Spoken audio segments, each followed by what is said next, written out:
Welcome, everybody, to Spiritual Street Fighter, Episode 8.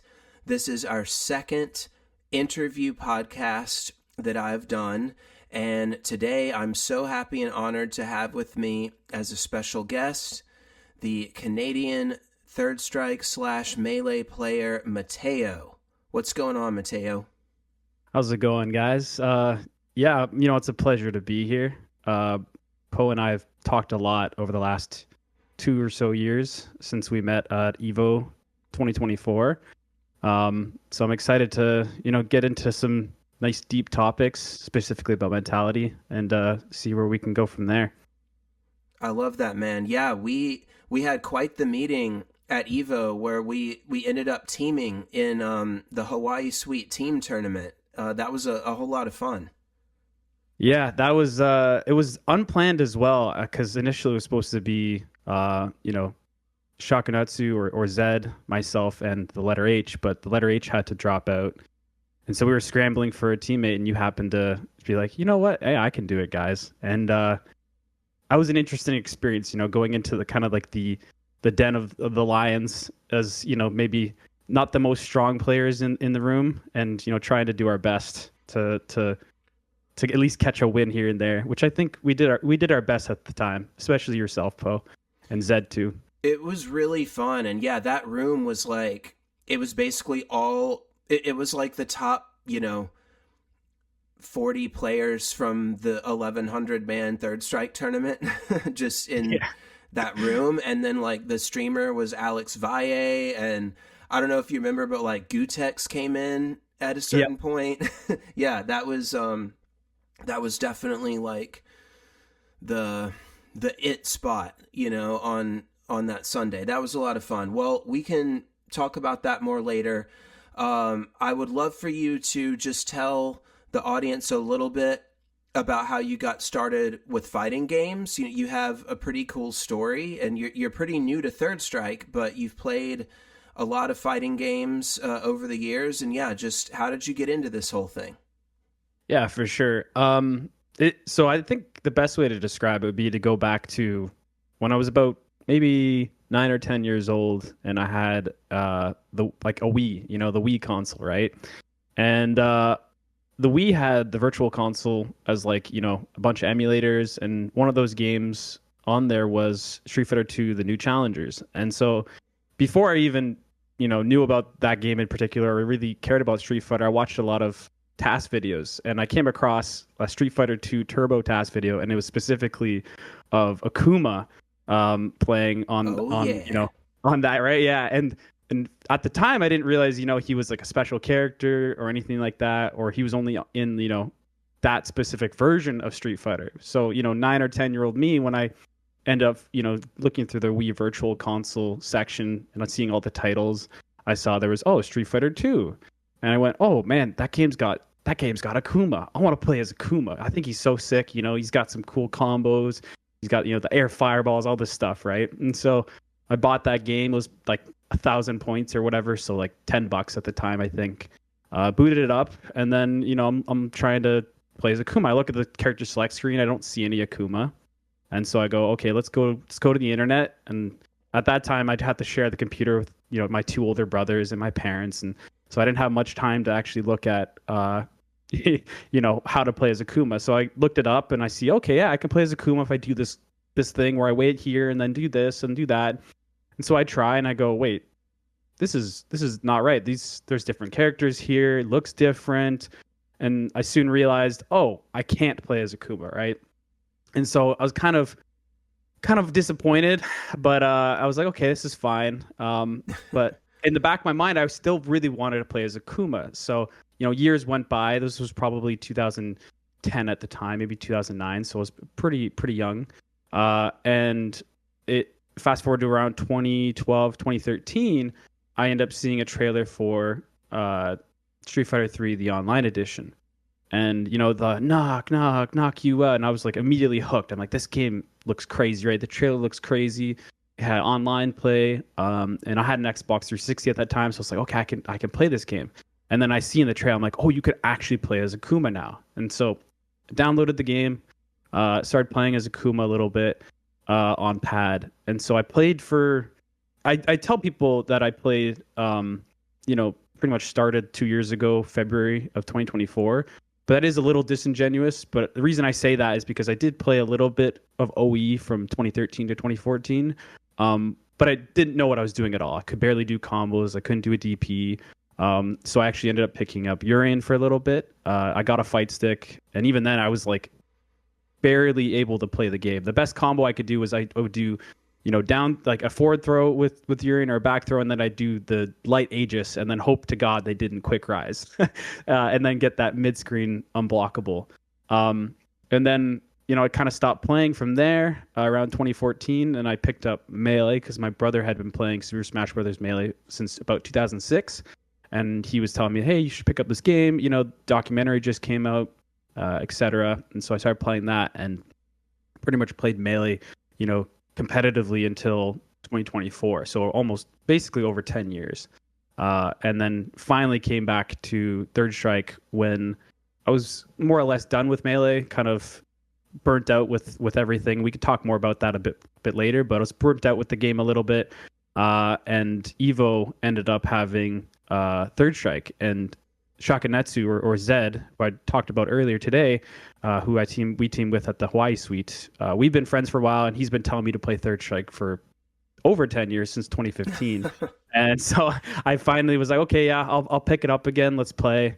And I was like, I'm gonna pick Necro or Oro, and thankfully I picked Necro, and kind of the rest is history from there. So yeah, that's essentially the condensed version of how I started playing fighting games and how I came to play Third Strike in the last over 2 years. That's awesome, dude. That's so funny that you literally were playing Melee for 10 years, and basically the entire 10-year period your friend was trying to get you to play Third Strike, and now you finally do. Yeah. And let me say, I love Melee. And we were talking before the episode started that, and I should say, I've never played Melee. So I can only love it, as an observer. I've played it for an hour or something. And I did play a lot of Smash 64 in college, which was a lot of fun. But I love Melee, and I want this podcast to be for all fighting game players. I want the mentality, the, how we overcome adversity, the dealing with salts, and how we want to improve, why we play, why do we do this, why do we spend thousands of hours, navigating these little characters, monsters and ninjas across the screen, and I think that should be applicable to any of it. We're going to resist the temptation to make this, you explaining to me everything about the Melee scene, because I am fascinated with your takes on it. But, insofar as it applies to general fighting game and competitive gaming stuff, what was it like for you to become competitive? So you pick up Melee, and then you're like, did you want to get good right away? Did you go to tournaments right away? Like, how did that evolve for you? Yeah, that's a really good question. I think growing up in general, I was never really a super competitive person. I was always, and I think you can understand this too, I was always a nervous wreck. Anxiety was, really an issue for me when it came to competing. And so when it came to competition in general, I couldn't really fully enjoy the experience just due to the overwhelming emotions and everything like that. But initially, when it came to Melee, I watched a lot of footage. Even before I watched the documentary when it came out in 2013, I watched a lot of footage. I love the documentary, by the way. Everyone should watch that. Everyone should watch that. It has aged a little poorly in terms of social norms, but I think in general, as long as you can appreciate it for what it is, it's quite a good, documentary for what Melee is in general and what the scene was and still is to a degree. Just quick sidebar on that. Just as someone who loves fighting games, that being me, loving, because I played Mortal Kombat growing up. I love lots of different Street Fighters and all that. I mean, any fighting game player, I think, can appreciate. It's called the Smash Brothers, and you can find it on YouTube. I think any fighting game player can just love seeing the passion that those guys had and the storylines and seeing what it was like for them to, I mean, they were playing tournaments in like church cafeterias and stuff, you know, and then it grew from that to like esports and all that. And yeah, I just, great example of something. It's not the game that I play, but I relate to like all the feelings that those guys talk about, and it's just amazing. So go check that out if you haven't. Yeah, definitely. As I was saying though, Yes. even before watching the documentary, which again, like amazing series, I watched, again, like I said before, I watched a lot of task videos. So tool assisted speedruns. I probably should have said the whole, acronym, but essentially I enjoyed watching those videos. It was a lot of like Mario Bros, Super Mario World or Mario Bros 3, stuff like that, just task videos in general. Loved glitches. And Melee was one of those, games that I watched a lot of task videos of at the time. And so I was always, And just for anyone who might not know, I feel like most people do know, but yeah, the tool assisted is when people program in like perfect series of moves or, yeah, perfect yeah, execution into a game to basically show off what is possible. They're not executing it with a controller. It's a computer that they've programmed, like a player piano that plays the music on its own, but it shows like super cool shit that you can do, basically. yep, yep, exactly. And so and even before, the documentary, I remember now actually, it's coming back to me as I reminisce a little bit. Um, I did try to learn how to like wave dash and L cancel because I was watching those tool assisted videos and I was like, oh, this is super cool. And then I started watching some combo videos, and this was probably around, again, 2009, 2010, similar time frame of when I was trying to play as Akuma in Street Fighter 2. I was also learning how to, play Melee or do the advanced techniques or whatever, right? And then, come 2013, I come back to it because of the documentary. I know that my brother was still playing too. And he was entering tournaments, and he was like, hey, you're getting older now. We can go to a tournament together. And so I went to my first event in August of 2014, and you can still see the bracket on Challenge. And I didn't actually do too poorly. But that's because even from the very beginning, I never really cared about competing necessarily. It was always about having fun with the game, but more importantly, being able to do what I want to do when I want to do it, winning for me, like, yeah, for anyone, winning is very enjoyable, but again, I was never really someone who reveled in my wins or took too much pride in my wins necessarily. It was just, am I able to play the game the way that I want to play the game? And I think I'll say this real quickly. I think that actually stems all the way back, and I think Melee was a perfect game for me because back when I was a lot younger, I played with, and maybe this might be past some people's ages, depending on who's listening to this podcast, but I had Bionicles when I was much younger, probably 4, 5, 6 years old. And those are those kind of like robotic, kind of humanoid things. There's a whole like I guess world building or world behind these Bionicles, right? And as a kid, me and my brothers and my friends would play with them and kind of pretend beat up each other's Bionicles and stuff like that. And so I always liked this idea of like being able to fight with a specific, character, I guess you could say. And even when I was younger, I played Smash 64 for a while, and Melee and Brawl and all those stuff. And so I was kind of always in that mindset of like, I like this idea of being able to control a character to fight other people's characters, and seeing what I can do with that character, right? And so that really fascinated me even when I picked up Melee as a more competitive or more like serious player. And so entering my first event, I was extremely nervous. I was meeting a lot of new people for the first time, which can be a very nerve-wracking experience for, somebody who, I think at the time I was 17 years old. I was 17 years old at the time. And how long had you played Melee at this point? Was it? It would have been from December of 2013 until maybe a January of 2014 until August of 2014. And I didn't play with anyone besides maybe my brother when he came over to visit, and essentially all I was doing was playing against CPUs, or I was just moving around with, like, I'd plug in another controller and I would just move around on the screen with my character, right? So I didn't really have any experience playing with other people or socializing people in that scene, and I wouldn't say I was the most charismatic or the most outgoing person at that time. I was definitely more introverted, kind of in my own headspace, so to speak.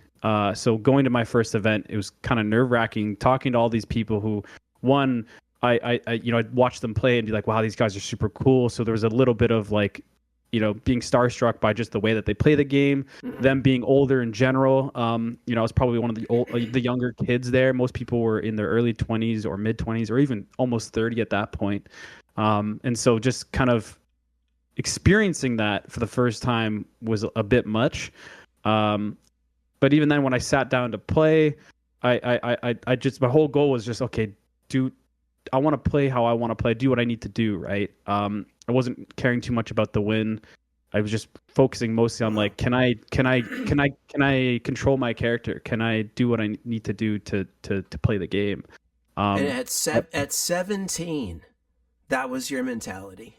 Yeah, that you are a mentality savant. to be fair, like obviously, that is my goal, but emotions, regardless, still take over, right? Especially when you don't have the practice. Being capable of competing is something that takes a lot of skill, regardless of what your preconceived thoughts are on competing or any experience in terms of competition, right? So me saying yes, that was my goal, didn't necessarily mean that is what I was able to achieve in the moment, right? I still had the thoughts of, oh man, like I'm nervous because people are watching, or my brother's watching. I want to do well. I want to win. Like all of those thoughts were still there, but before going into it, I really thought about it. I'm like, I do just want to play the game. That's all I wanted. The whole reason I was there was I want to play the game and I want to, have some fun and maybe do some cool stuff, right? The win was more so just the idea of the win was more so just like my emotions taking over, and it definitely did during that tournament. But I did have the main thought of like, I just want to play the game. So it was a very interesting experience. Your palms get sweaty, your heart rate increases. You start to kind of focus on things maybe that aren't necessarily important in the game. All the things that happen in competition when you're not locked in or you're not in the zone, And so that was a cool experience. But having people behind me, cheer me on, because I was just some kid at the time. They knew my brother, right? And so they knew like, oh, this is, Reggie's brother. That was my brother's tag. Or Reggie's brother. Wow, like, he's actually not too bad, and this and that. And as a 17-year-old kid, hearing people be like, yo, wow, you're pretty good, this and that, it feels good, right? Like regardless of what I said before, that ego boost was something that I did enjoy at the time. But that also is the double-edged sword, like I said, because now you have people watching you and you're going, oh man, people are watching me. I gotta play well. I need to do well. But that's overall, the curse of getting good. Yes, and people think you're good and they want to watch you and stuff. And so that was a very interesting experience. And I think after that event, I was hooked. I was hooked on the idea of just playing Melee, competing. And back then, in particular, there was no online experience like Third Strike had. There was no online edition or anything. So if you wanted to play the game, you essentially had to go to someone's house or go to an event. So regardless of if you liked competing or not, in order to play the game, you pretty much would have to go to tournaments. And while you're there, you might as well compete because everyone else is like, oh, you should play, you should do this. So in my mind, I'm like, okay, well, I'll still compete. I'll come out, I'll play. And as time went on, I think I didn't really understand what I wanted from competing necessarily. I always was just like, I want to play the game, and competing is the way to do it. And within Melee specifically, the Melee scene, there is a big emphasis on rankings, and I think that did a lot more than good for me. A lot more harm than good. lot more harm than good, exactly. Because you end up playing in these tournaments, and instead of focusing on, like I was talking before, just having fun and playing the game, you start going, oh, I need to beat this player, or I should beat this player, or I've beaten this player. Maybe if I beat the next player, I'll get ranked. Even if I'm 10th or 15th on the power rankings, that would be great. And you take away from what is really special in the game, which is just having those conversations with people and adapting and figuring out what to do next and et cetera. You know what I mean? It just becomes about the result. Exactly. Yeah. And so that happened a lot from 2016 to about 2018. Let me just pause you for a sec, because I feel like we were talking before this. Well, what are we going to talk about? Well, you predicted we would have enough to talk about, and I feel like there are enough topics in what you've already said for like a good couple hours. Yeah. So I just want to back up, which is a wonderful thing. I want to just acknowledge a couple things you said already that we can maybe expand upon. I mean, for one thing, going backwards, the little mentality trick or approach that you just described of treating tournaments as just a reason to play the game is something that's helped me at times.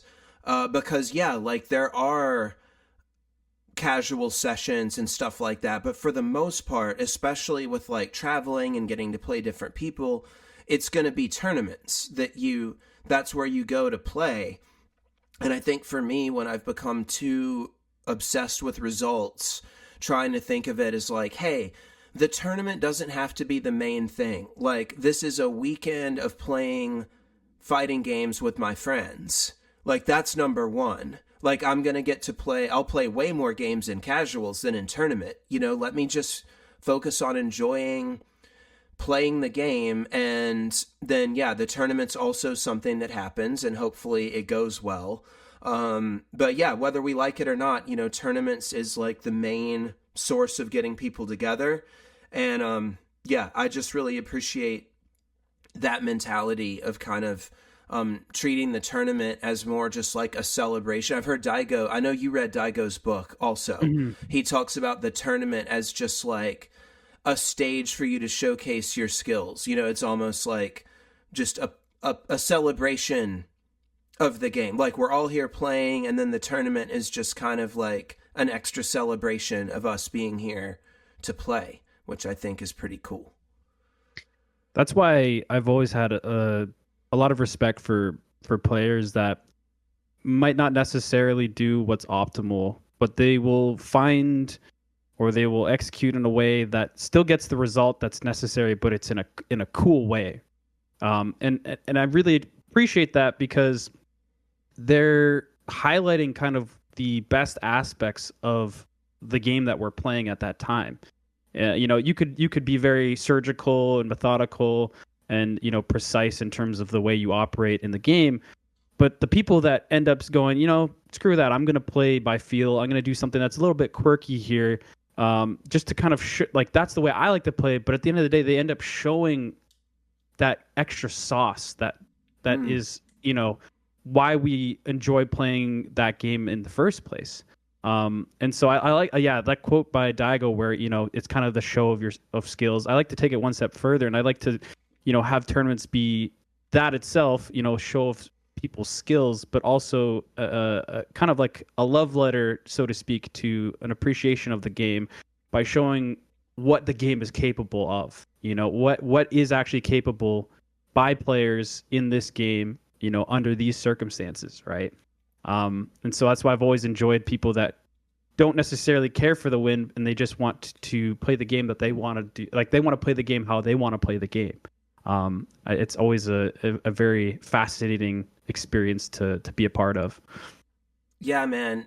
We all are drawn to people that have a unique style. And have you listened to the episode I just put out, by the way? Mm-hmm. You have? Hello? Hello? Yes. Oh, yeah. Have you listened to it? Yes, okay. I have. Sorry, I was going, I don't know if it was catching up on the mic. No worries. No, it wasn't. But, great. Well, I will put in a little plug, I mean, this is exactly what I was talking about in the last episode of like, how do you want to play? You know, and for some people, playing super precise is like a beautiful thing, you know, to watch. There's something like really cool about that. And, you know, playing by the book. And there's even a crossover with that with music. There's an analogy there where some people like, say with guitar, for example, or the voice would be another easy example. Like they like guitarists or singers that are technically great. And that's just something that's important to them, you know, but to other people, that element of surprise, maybe there's something a little bit raw about the performance, you know, that can be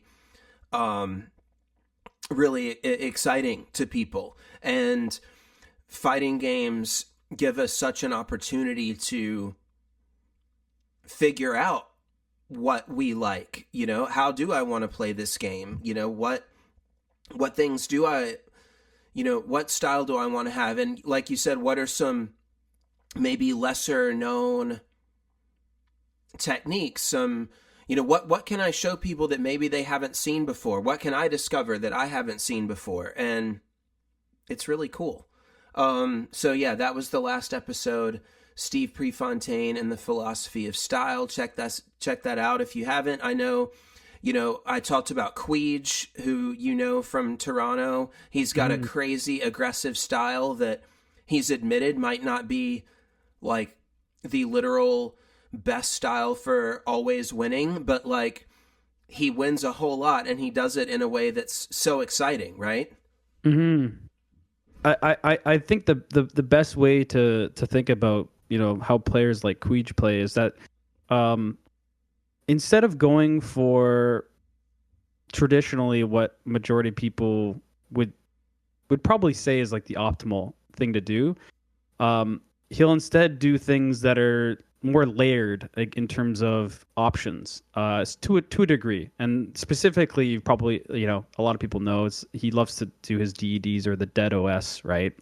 But he takes it to the nth degree, where instead of it being, oh, I'm gonna do a low forward with Ken, you know, crouching medium kick into super, and then if I, you know, hits, I get the super. He instead has like 3 or 4 or 5, 6 different layers. He'll do standing heavy punch, and then he'll do, you know, a low forward, and then if that misses, then he can do, you know, a short, and if that misses, then he has another short he can do afterwards. And the lone short, and he'll hit that a lot too. And so it's stuff like that where it's kind of, it feels raw, but there's still, even with these players that have, you know, on appearances, on, you know, first appearances or surface level, it seems like it's very gung-ho or kind of ad hoc, or there's not really much thought process.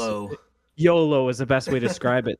There's still a precision, and I think that's what I appreciate a lot from watching them, is that even though it seems very kind of YOLO, there is still this precision behind it that is really interesting to, you know, witness, right? Especially so when you have that understanding of, oh, he's not just doing this to do this. There's a reason behind it, and that reason behind it is brilliant, you know? And that in itself is what I find so fascinating behind fighting games, is the ability to take something that seems to be kind of random or seems to be kind of different on surface level, and do it in a controlled way and in a consistent way and an efficient way.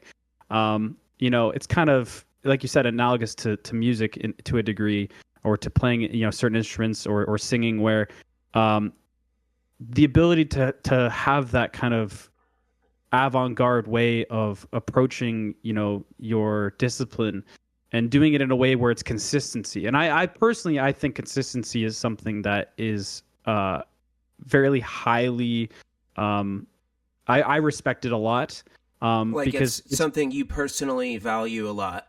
Yes, yeah. Exactly. I think it's something that, and it's all because if you're able to consistently reproduce something that is, you know, esoteric or different, I think it should be appreciated, you know. And regardless of what you think about what their actions were in that moment, if they're able to consistently get you with that option or consistently produce, that whatever it could be, it's very it hits a certain part of my brain where I go, oh wow, that's awesome. I don't know how to explain. I don't know if you can agree with that, but yeah, that's just kind of how I feel about those certain types of players.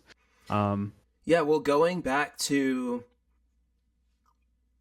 what you first said about your attraction to like sort of virtual fighting, like having a creature that or a character that represents you that you're controlling and fighting with, going back to the Bionicles. Is that what they were Yes. called? Yeah. Yeah. I have no idea what that is, by the way, but it sounds fun. But yeah, Bionicles, whether it's melee, whatever, it's like that's you on the screen. Like that's what makes it fun. I feel like is it's like that is an extension of you. And some games, and I think your two favorites, Melee and Third Strike, are two games that really lend itself to this. They, everyone calls it player expression. They lend themselves to, you have so many choices to where obviously it's a game, and the game and the characters have like rules and laws under which they operate, but like within that you have so much choice to really put your, like, yeah, sometimes it's just like, oh, there's like a certain technique that I think is effective, but it's remarkable how much our personalities can really come out with it. You're choosing that character because you think they're cool for some reason. You're choosing these techniques because you think they're cool, and it really can become almost like a little work of art, the gameplay that you're making. Yeah, and to take that one step further, I think what's brilliant about it, particularly with fighting games, sports can be to a degree, music as well, but I think the barrier of entry is a little bit higher depending on those activities versus fighting games. And what I mean by that is there's a quote in the Melee documentary. I think it's Wife who's describing this. He was a Peach main. He was saying that you can have this almost alter ego or alternate persona when you're playing fighting games. You might not be the coolest guy. I certainly am not the coolest guy. I've never been the coolest guy. But you can enter, or you can start playing these games, and you can kind of build this new expression of your own character, your personal character, with this virtual character. And watching these players play who are better than you, it kind of can give you hope in a way, or rather it can show you a new perspective of, oh, I can do this too, and then you could become that cool guy, right? Not to say that is necessarily rooted in probably the best intentions. It's just another motivation at the end of the day to, continue playing this game, socialize with players, see what you can do with it, right? Yeah. So yeah, that's one thing I think in particular that I really enjoyed initially, watching and starting to play fighting games, is that I too can also be this guy who does these cool things and experience these, conversations in game, where I wouldn't necessarily get that opportunity if it was through sports or through work or through music necessarily, or at least it would take me a lot longer of a time. Yeah, so my girlfriend, like once a week when she passes by me and I'm in training mode, she started like, she'll just interrupt me and start pressing buttons, just to be like, oh, I made him do something, and Yeah. what she accidentally did Akuma's overhead chop, or maybe I can't remember. I might have told her like, hold forward and press this. I think she accidentally did it. And she was like, whoa, like he did something. And it's the same exact thing when like a little kid presses a piano key or like hits a string on a guitar, and you're like, whoa, like I made a sound, like that's cool. Like this, something that was inside me or a part of me, even though I can't really control it yet, I produced this thing. And then to your point about seeing the top players, it's like you hear Jimi Hendrix or you hear Beethoven and you're like, whoa, like you can get so good at this that you can express that, you know, Yeah. Yes. through this thing. You know, that's like when you watch Armada or, you know, Nika KO or whatever, you feel that. Like you see the potential of it, and that you know that they've spent all this time to be able to, like you said, make what they want to happen on the screen.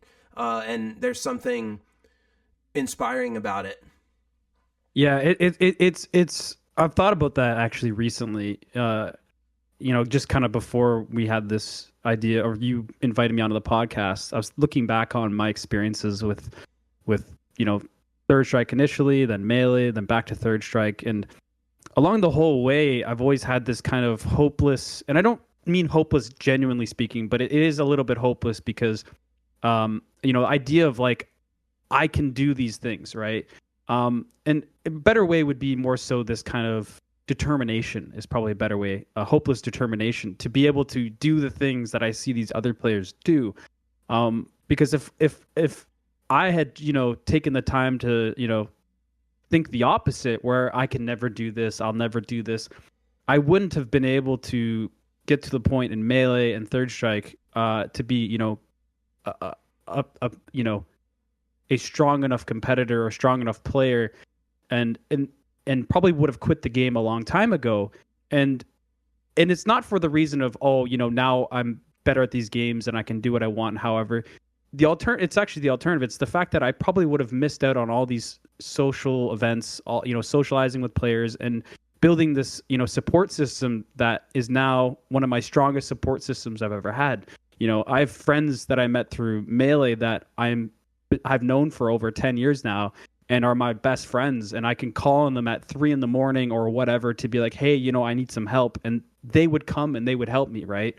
And it's all because I had this kind of allure or determination to continue playing the game, to do what I want to do, that I now have this support system, and I do have, you know, these best friends that I can call on, and they can call on me too, and I've experienced so many fun and you know, wild experiences that I probably would have never if I hadn't had this hopeless endeavor to be able to do what I want in the game.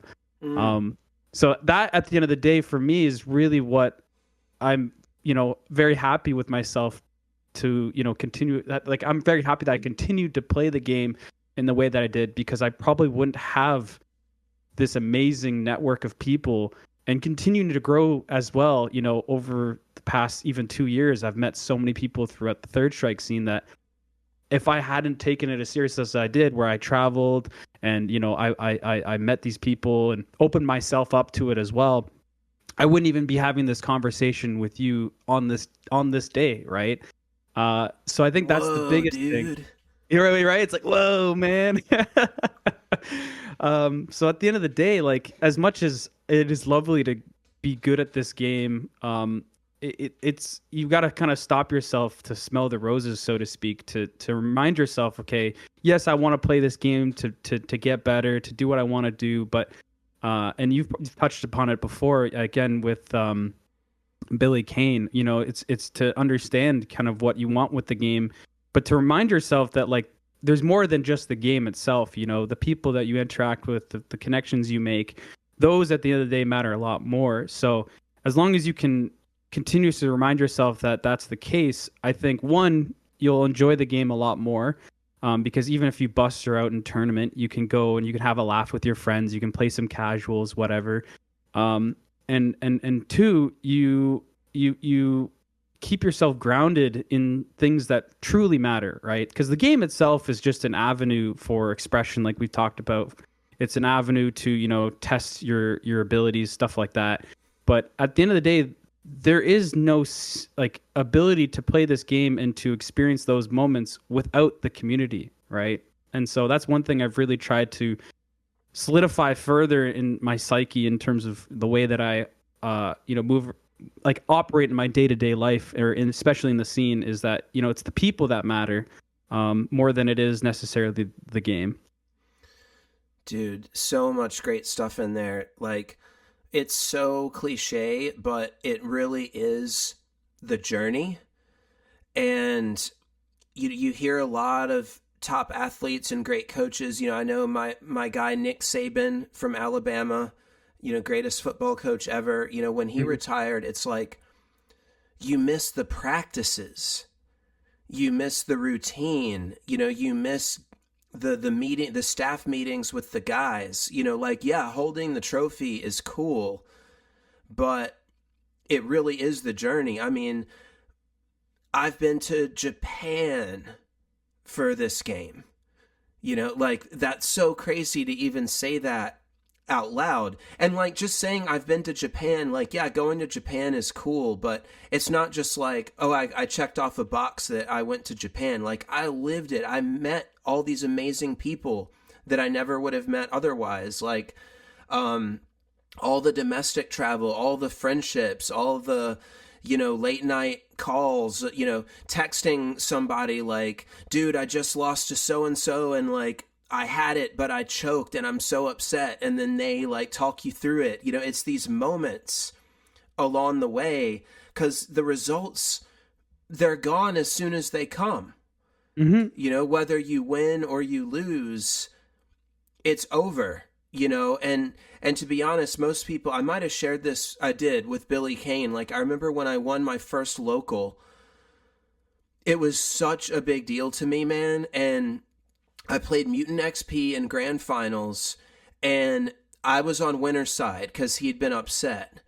And the first set came down to final game, final round. It was like, I won one, he won one, I won one, he won one, that kind of thing. It came down to final game, final round, and he won to reset the bracket. The second set, same exact thing. One game, one game, one game. It came down to final game, final round. I put every ounce of my soul into this set, dude. Every ounce of, I was so focused. I was so hungry. I was playing the best I could possibly play. And in the final game, final round of grand finals reset, I won. And it was a spiritual experience. It was like, and it wasn't just like, oh, I'm the man. It was because of the work that it Yeah. took, and that I had given it my all, that intensely, and that it had worked out,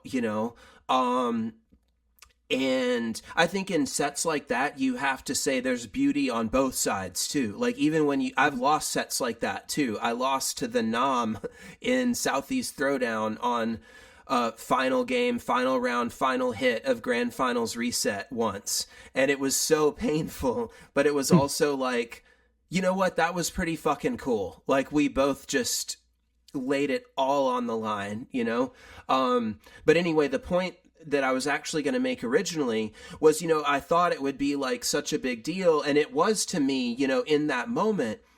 But dude, within 10 minutes, life completely moved on. Yep. And the thing is, everyone was just playing casuals again. And like, honestly, a lot of people probably didn't even know that that was my first offline win. Like, it's just, we think that it's such a big deal, win or lose. And the same for losses, like, people aren't just like, I mean, there are probably a couple of trolls who are doing this, but it's not like people are keeping track of your losses to like make fun of you. Like, it's, the world's just moving on. But what is special is that journey. And I'll be honest, I've been open about this, and it can sound kind of, like I'm an asshole. And I guess I kind of mean it to sound that way, because I have grown so much with this. But like, I did not start playing fighting games to make friends, like, at all. Mm-hmm. I just love fighting games. And I think because I also am very competitive, of course I made friends and connected with people, but there's also this like underlying tension with everybody, because we're competing with each other. And so I have been so surprised, Matteo, to like wake up one day and it's like, wait a second, like, I love that guy over there. Like, and I love that guy too. And like, there's, and we're such a diverse, like, we're fucking weird. Oh yeah. We're weird, we're competitive, and like many of us rub each other the wrong way at times, and like definitely like not everybody in the scene is best friends with everybody else, and that's me included. But like that connection we feel, like I don't think it's an accident when you talk about that drive and that inspiration that you had, like, because I had that too. Like as soon as I first started playing fighting games, it was just like, it wasn't even a question. It was like, I want to get good at this. Like it was never even a conscious thought of I want to get good at this. It was just so obvious that I wanted that I just tried to do it, and we all have that. And we were just talking about like the magic of like the jazzy finale.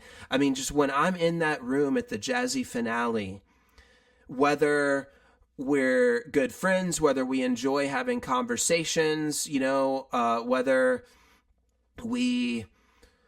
our personalities, because there are people whose personalities and mine go together really well. There are others where it doesn't as much. And it's like, but when we're in that room and we're playing or we're watching, Top 16, like we all get it. Like I cannot help but feel a connection to these people because we've all had that inspiration and that drive that you talked about in our own ways. And I think that it is something that unites us. And, I think that part of why we want to master a character or get good at a game is like on some level, that there is some sort of like seeking involved in that. There's some sort of quest involved that we see this challenge and we want to go on that journey. That's a choice that every person in that room has made. And I think on some level, probably whether we want to admit it or not, which myself, I don't think I could have admitted this, but we want to be seen on some level. I want to do something cool that, whether I win the tournament or, forgetting like any of the surface level details, like I want to express myself and be seen in some way. And we all get to do that together. Yeah. I mean, it's how I look at it is it's the same as performing music, right? Of course, making music and performing music, like there's a joy in terms of actually producing what's there, but there's also that element, like you said, of being seen, right? And having people connect, because a lot of people, the amount of times I've been at a tournament and I don't even know this person's name, but I'm sitting beside them, and as long as they're open up for conversation, something cool will happen during a tournament set, and we'll both look at each other and we'll both share that experience together without even knowing each other's names, without even knowing like what each of us are as a person. We can connect at that level, right?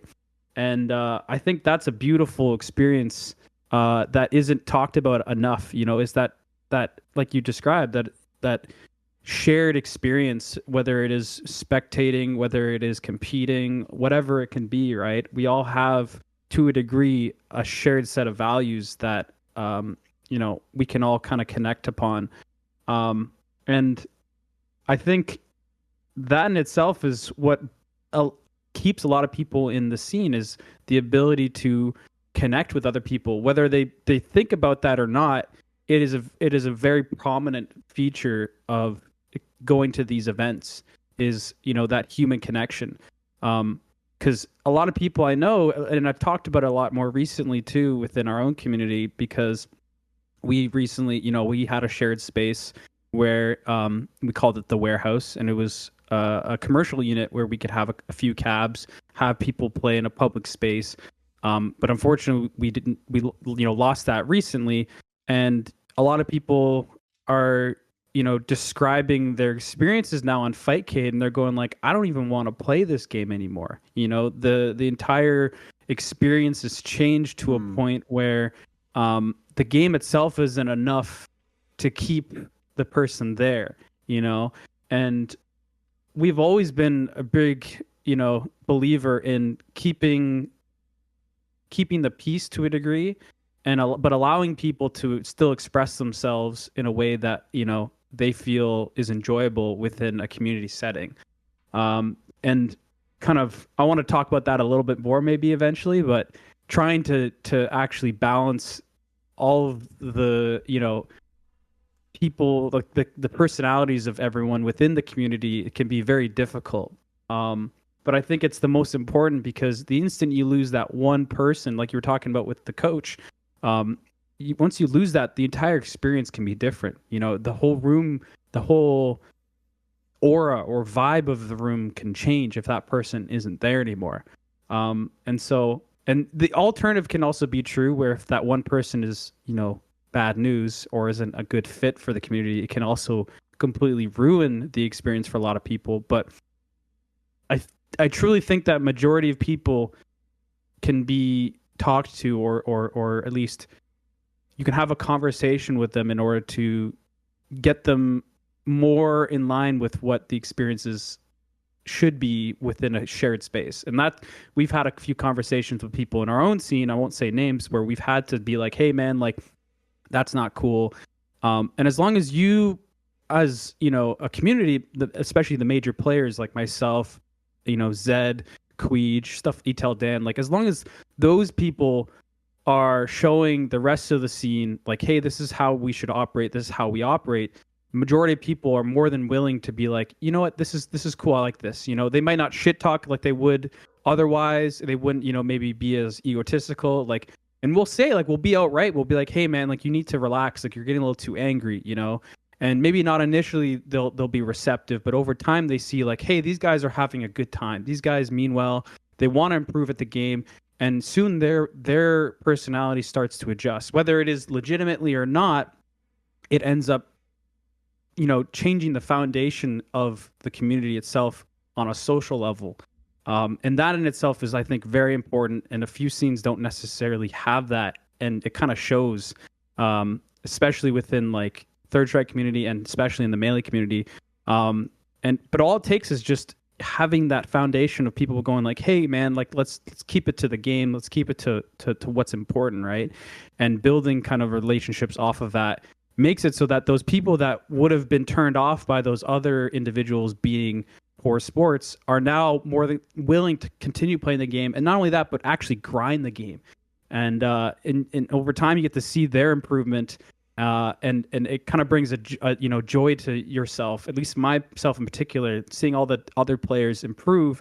It's like, wow, like a month ago, you couldn't even do like a Shoryuken, and now you're doing like short into super as Ken, and it's like, it's a very novel experience that you don't have anymore, since both of us have gotten to the point where we're capable enough in terms of execution. But it's almost like having, again, I don't like this analogy, but it's almost like having a kid where they're experiencing that activity for the first time, or that option for the first time in the fighting game, and you can see the joy on their face, and you as well are enjoying that experience as well. I don't know exactly where I'm trying to go with this point necessarily, but I wanted to kind of describe kind of to the people how important it is to have a good community, because at the end of the day, the game is only the game. There's only so much that can be done and so much that can be experienced without the people around you to be there.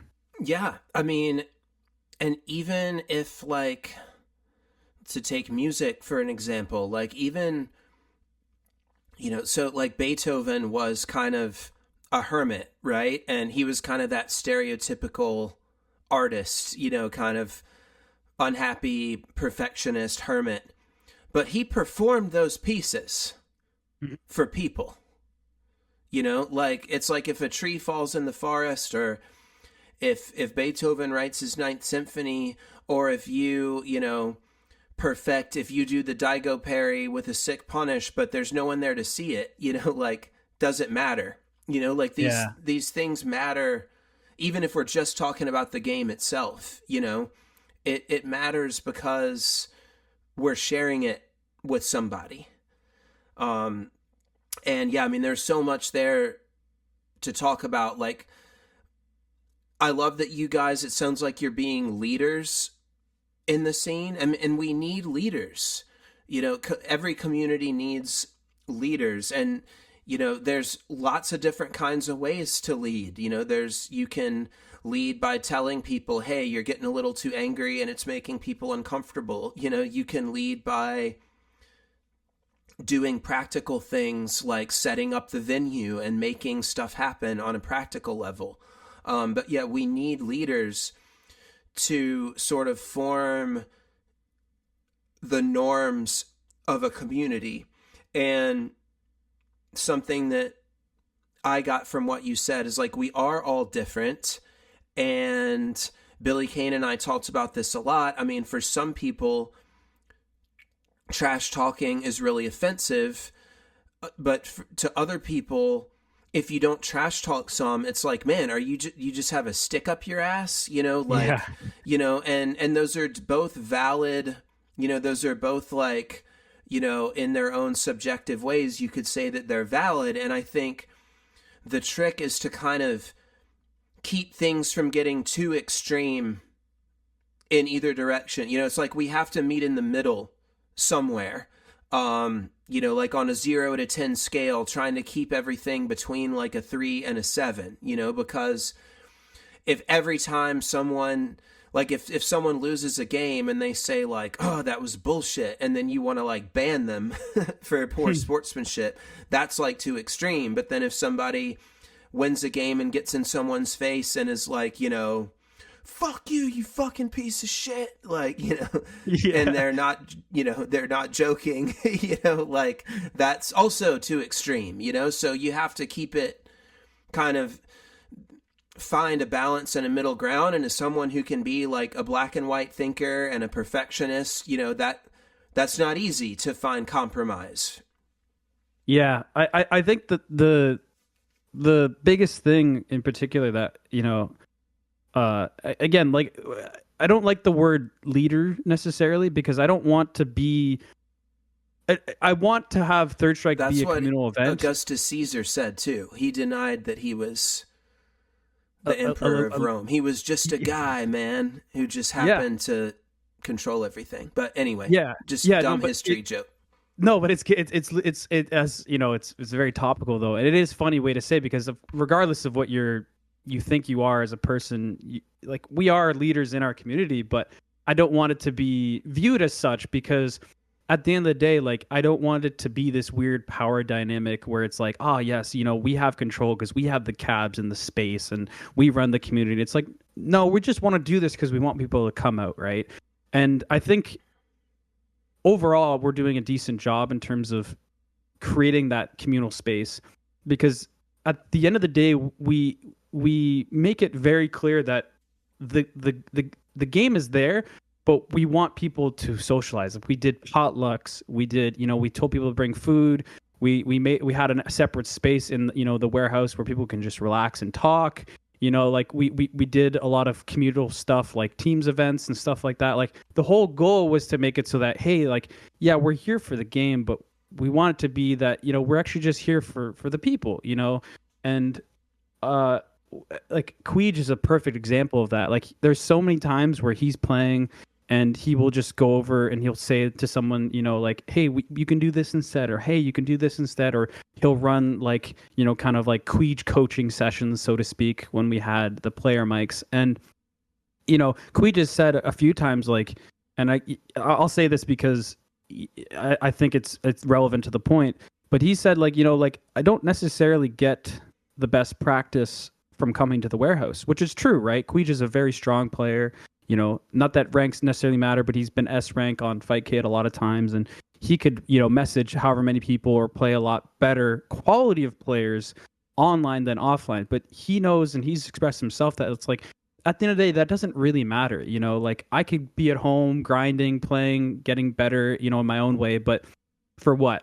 What am I gaining from doing that? And the thing is it's nothing, nothing that actually matters at the end of the day. The whole goal is to build this community, to have those fun experiences. And even within the short span of time that we had the warehouse, which was about 2 months, you could ask like anyone who was a regular there, like what their favorite experience or what their favorite moment at the warehouse was. And you'd probably get a different response from every single person. And that in itself is what I want to have as a community. I want us to be able to look back and be like, yo, remember that one time when, this person said that or did this, and we have a good laugh about it, and we build those connections, we build those memories, because that's all that we can really hold on to, right? Is those memories and those shared experiences within and outside of the game. Because the game itself is the game, but those connections and those experiences are what really makes it feel like it's worth to be a part of this community, and it's that humanizing factor that is always at the forefront for us. That like, hey, you need to be a good person at the end of the day. You need to be able to, a team player. And a lot of people that initially, and I'll finish off this point, but a lot of people initially that came to the warehouse were a little bit more reserved, a little bit more angry, maybe weren't that willing to socialize or be a part of the team. But as we started showing them that like, hey, we're having a great time, hey, there's no ego here, hey, like the whole point is to have a good time, they started opening up. And eventually our small group of people that was maybe 5 to 8 people is now like 20 to 25 people that when they come to the event, they're talking to other people, they're having a laugh, they're talking about experiences, they're talking about their family, whatever it is. And you have that kind of third space, so to speak, that a lot of people nowadays don't have. We don't have malls anymore. A lot of people aren't playing sports. The only things are like bars, and people don't drink. And so we have that other area or other event space where people can be who they want to be and have a good time and live life and learn about themselves and learn about other people and get better at the game. And so that was the whole kind of goal, regardless of what we intended initially. That's kind of what it has become. And I know Zed would vouch for that too. Just the ability to play Third Strike, but also have those meaningful connections and enjoy life, in general. Well, going back to what you said about leadership, I think the best leadership just happens naturally. And a lot of the time, the people who want to be leaders maybe shouldn't be leaders. That's certainly not always the case, but like I've had a long running joke with myself and with anyone within earshot when it comes up that like one of the problems in America is that if you want to be president, that should actually disqualify you from being president. Because wanting to be president doesn't really give you the kind of values and character and goals and stuff that leadership really requires.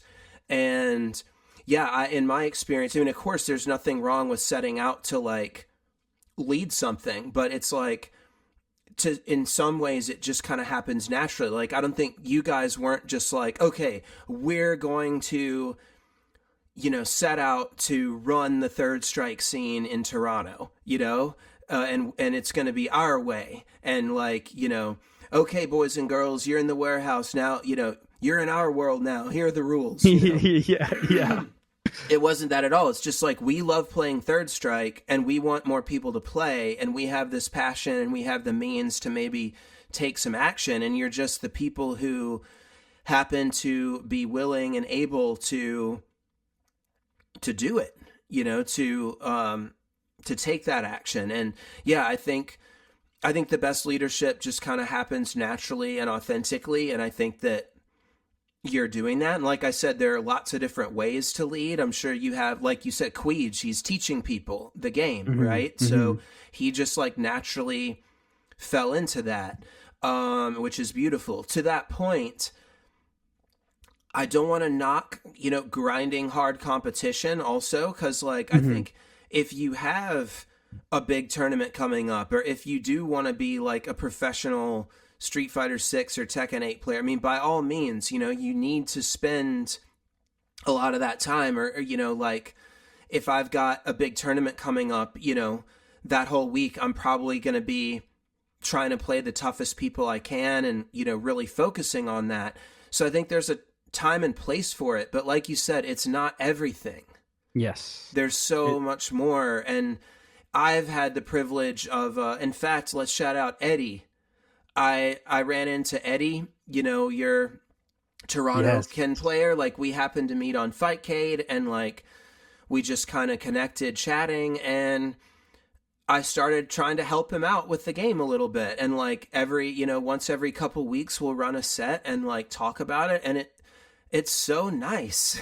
Yeah. it's just such a like wholesome, cool activity. And then like I'll see him cheering for me in the chat, when I'm deep in a tournament or whatever, and it's like, man, that's so cool. Like if I didn't have him, like what would be the point? Like if I win a tournament, seeing him supporting me makes it like 1,000 times better, so that's kind of the meeting of like the grinding that it takes to win the tournament, but also like, by the grace of God and with the help of people like you, I've been able to not completely blow past the roses and smell them a little bit and be like, oh, hey, you know what? Like this wouldn't mean shit if I didn't have friends here. And if, this wasn't about something a little bit bigger.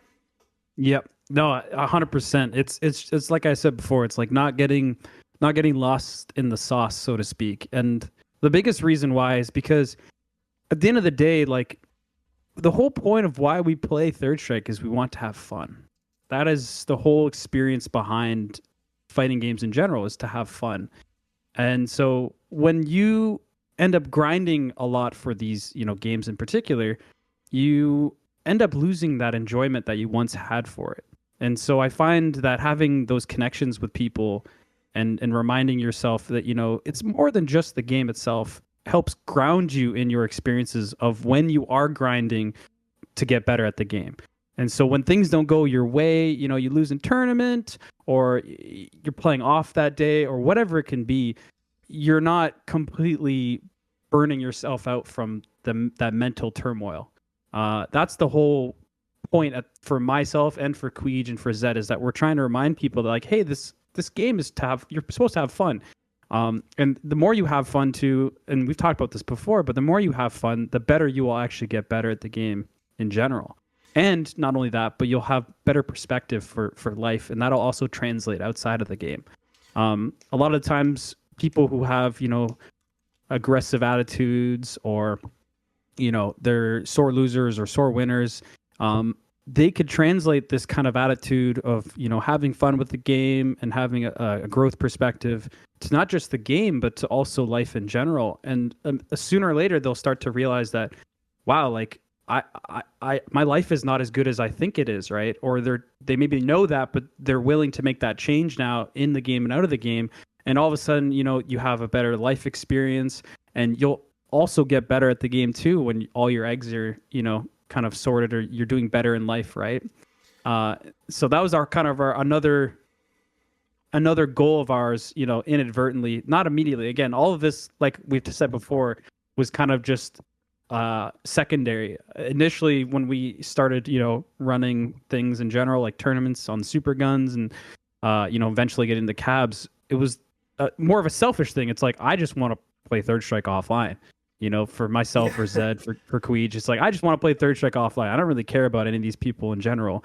I'll be completely honest. I just want to play Third Strike. I want to play Third Strike on cab because I went to all those events last year. Any warm body that'll come over and play Third Strike with me. Yes, exactly. Exactly, right? And so that was the whole goal. And then, you start to run these events, you start talking to the people in the community, and you start to realize it's like, wow, these people are pretty cool. I like talking to these people. I have fun time hanging out with them. And it starts to move away from, I want to play Third Strike on cab to, I want to hang out with this guy. I want to, grab a beer. I want to, barbecue some food, have a potluck, go to dinner, whatever it is, right? Talk to them about their experiences in their life, what they're looking forward to, what they're working on, whatever it can be, right? And that starts to become the main reason as to why you're running these events.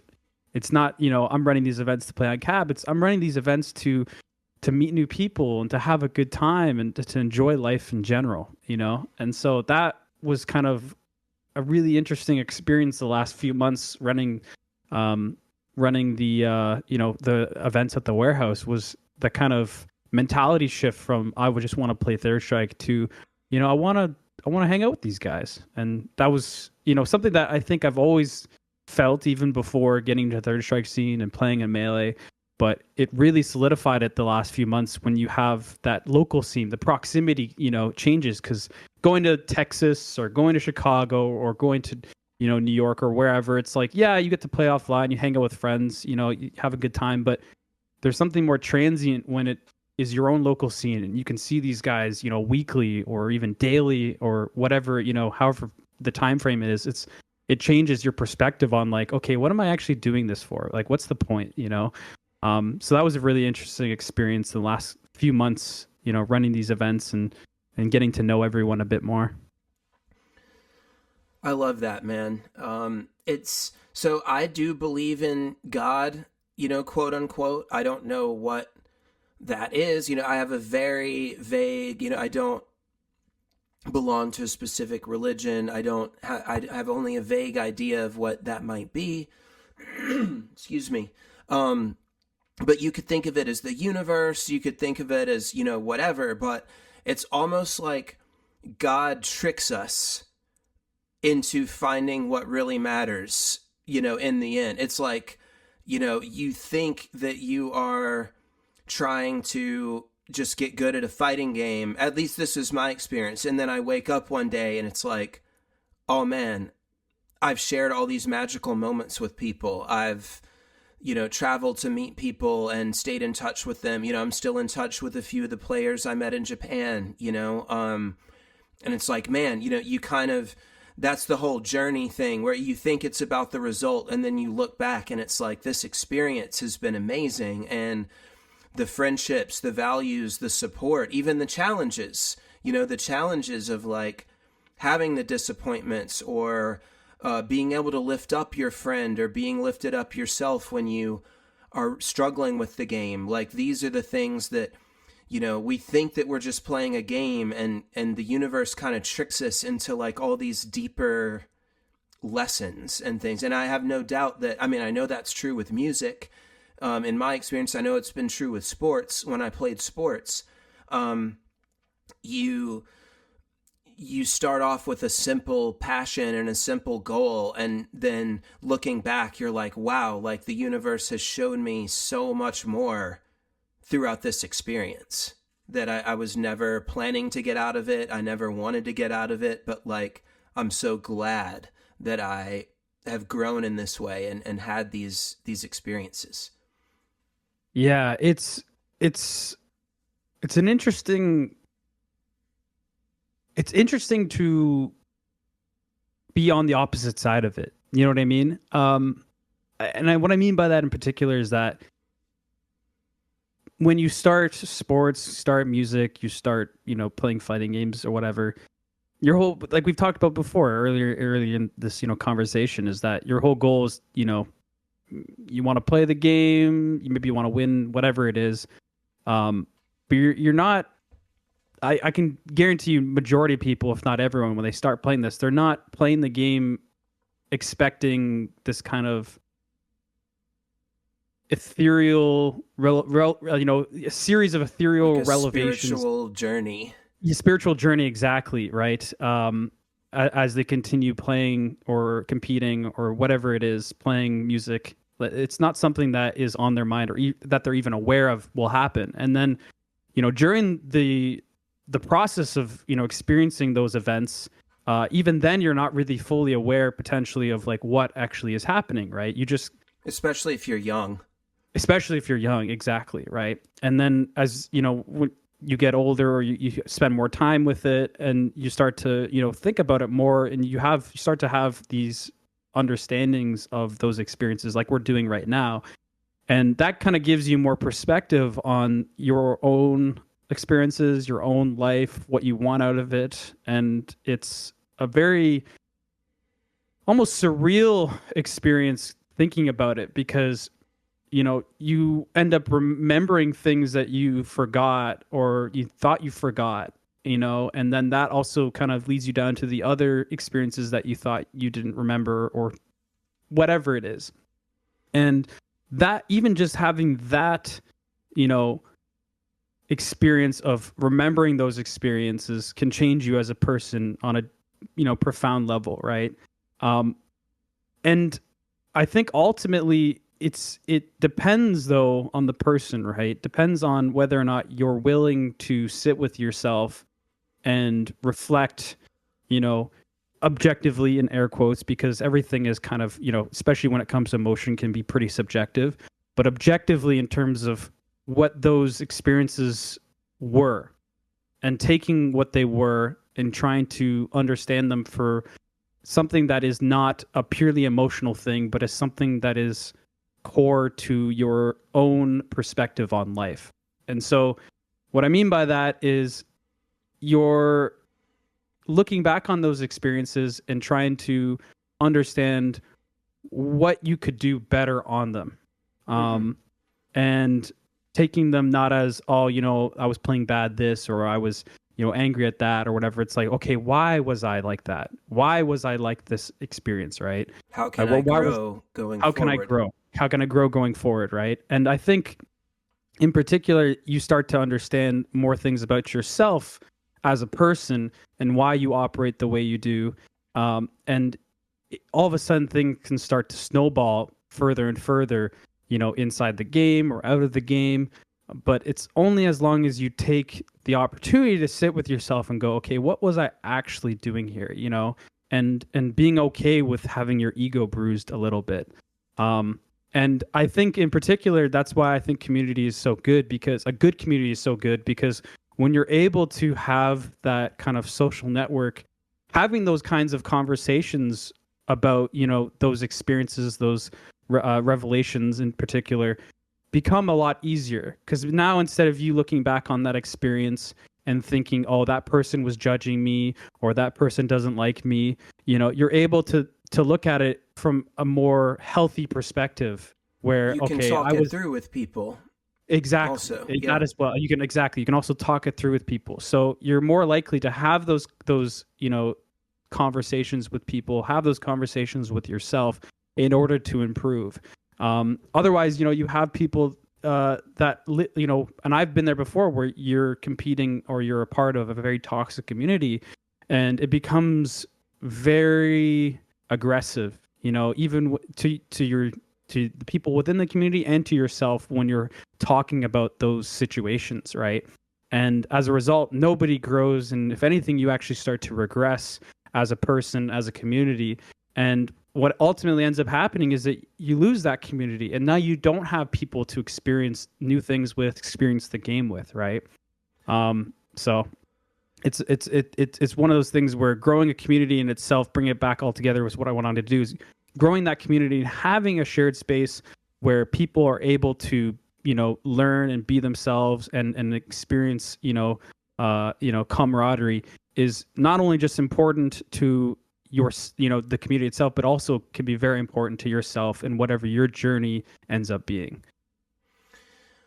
So a couple things, and then I want to pivot to some specific like mentality questions that I have for you, like for Mm-hmm. competing. But one thing about the community, you use the phrase being grounded, and like it kind of gives you some grounding.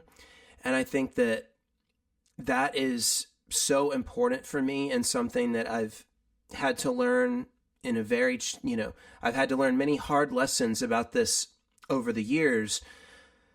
So I'm a pretty obsessive guy, and I'm a pretty driven guy. So if there's something that I want to do and be good at, it can take up most, if not all, of my focus. Mm-hmm. And I get, so into that. And what I have learned, and it's not that I like, no longer care at all about other things, but I'm not thinking about them anymore. I'm not giving my energy to them. I'm not appreciating them.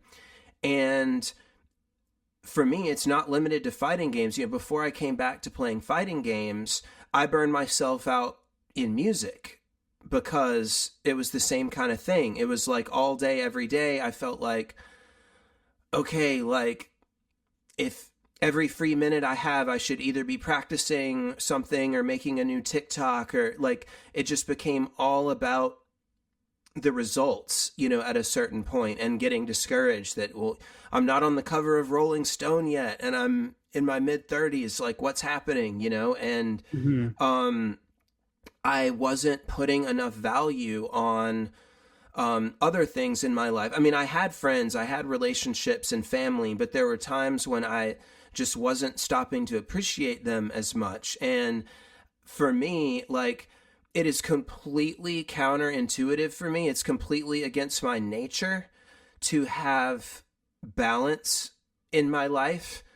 But for me, like, I have found that doing third strike and music at the same time actually helps me with both, because I'm not so obsessed with just one. And there was a time when like I got super lazy with music, and third strike was pretty much 98% of my identity in myself, and that was too much. But now I've been like playing a lot more shows. I've got a new single coming out, and it's really helped me to like balance it out. And when I first started playing third strike, it was amazing because, I mean, by that point I had kind of like already gotten over most of my stage fright and everything, but playing third strike made music feel like no pressure at all, because like I'm not worried about this gig tonight, I'm worried about the tournament tomorrow, and the gig was just like, yeah, I'm just gonna fucking show off and have a blast, and it took the pressure off. So looping it back in with your point about being grounded in the community, I mean, the same thing is true socially. I mean, this is why, like, this is such a like basic life point, but like this is why family is important. Mm-hmm. We need people there, and not everyone is blessed to have like a nuclear family that's like loving and supportive, but like whether it's biological family, chosen family, spouse, relationship, chosen family of friends, we need people that we can count on, that are just there, and that love us, and that are there after the gig, that are there whether I mean, it's one kind of cool thing, like my girlfriend is very supportive of my playing, which is awesome, and she's taken an increasing interest in it, but it's like whether I win a tournament or go 0-2 makes like no realistic difference to her at all. Like we talk about it for a minute, and then it's like, okay, like, want to watch The Sopranos, like whatever good show our thing is, it's the best. Mm-hmm. But yeah, so, and that's like really good for me, because like she is someone who exists like outside of this world, and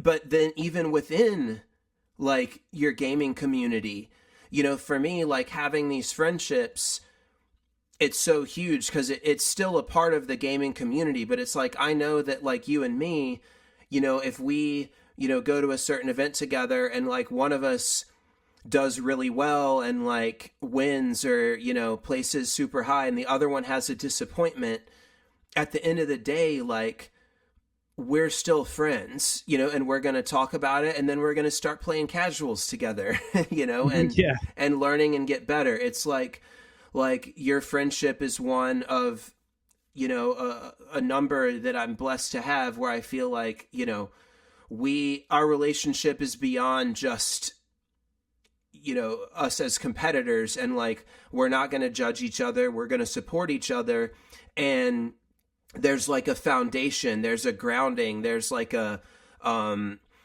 it's like you need pillars in your life, so that when something goes wrong, you don't just fall apart. If my whole identity is like my results in a third strike tournament, like I'm going to kill myself at some point, like literally, but if I have like not only other interests and family, but also like friends, and to be honest, it's part of my motivation for doing Spiritual Street Fighter, because I don't want my entire identity in the third strike community to just be the competitor.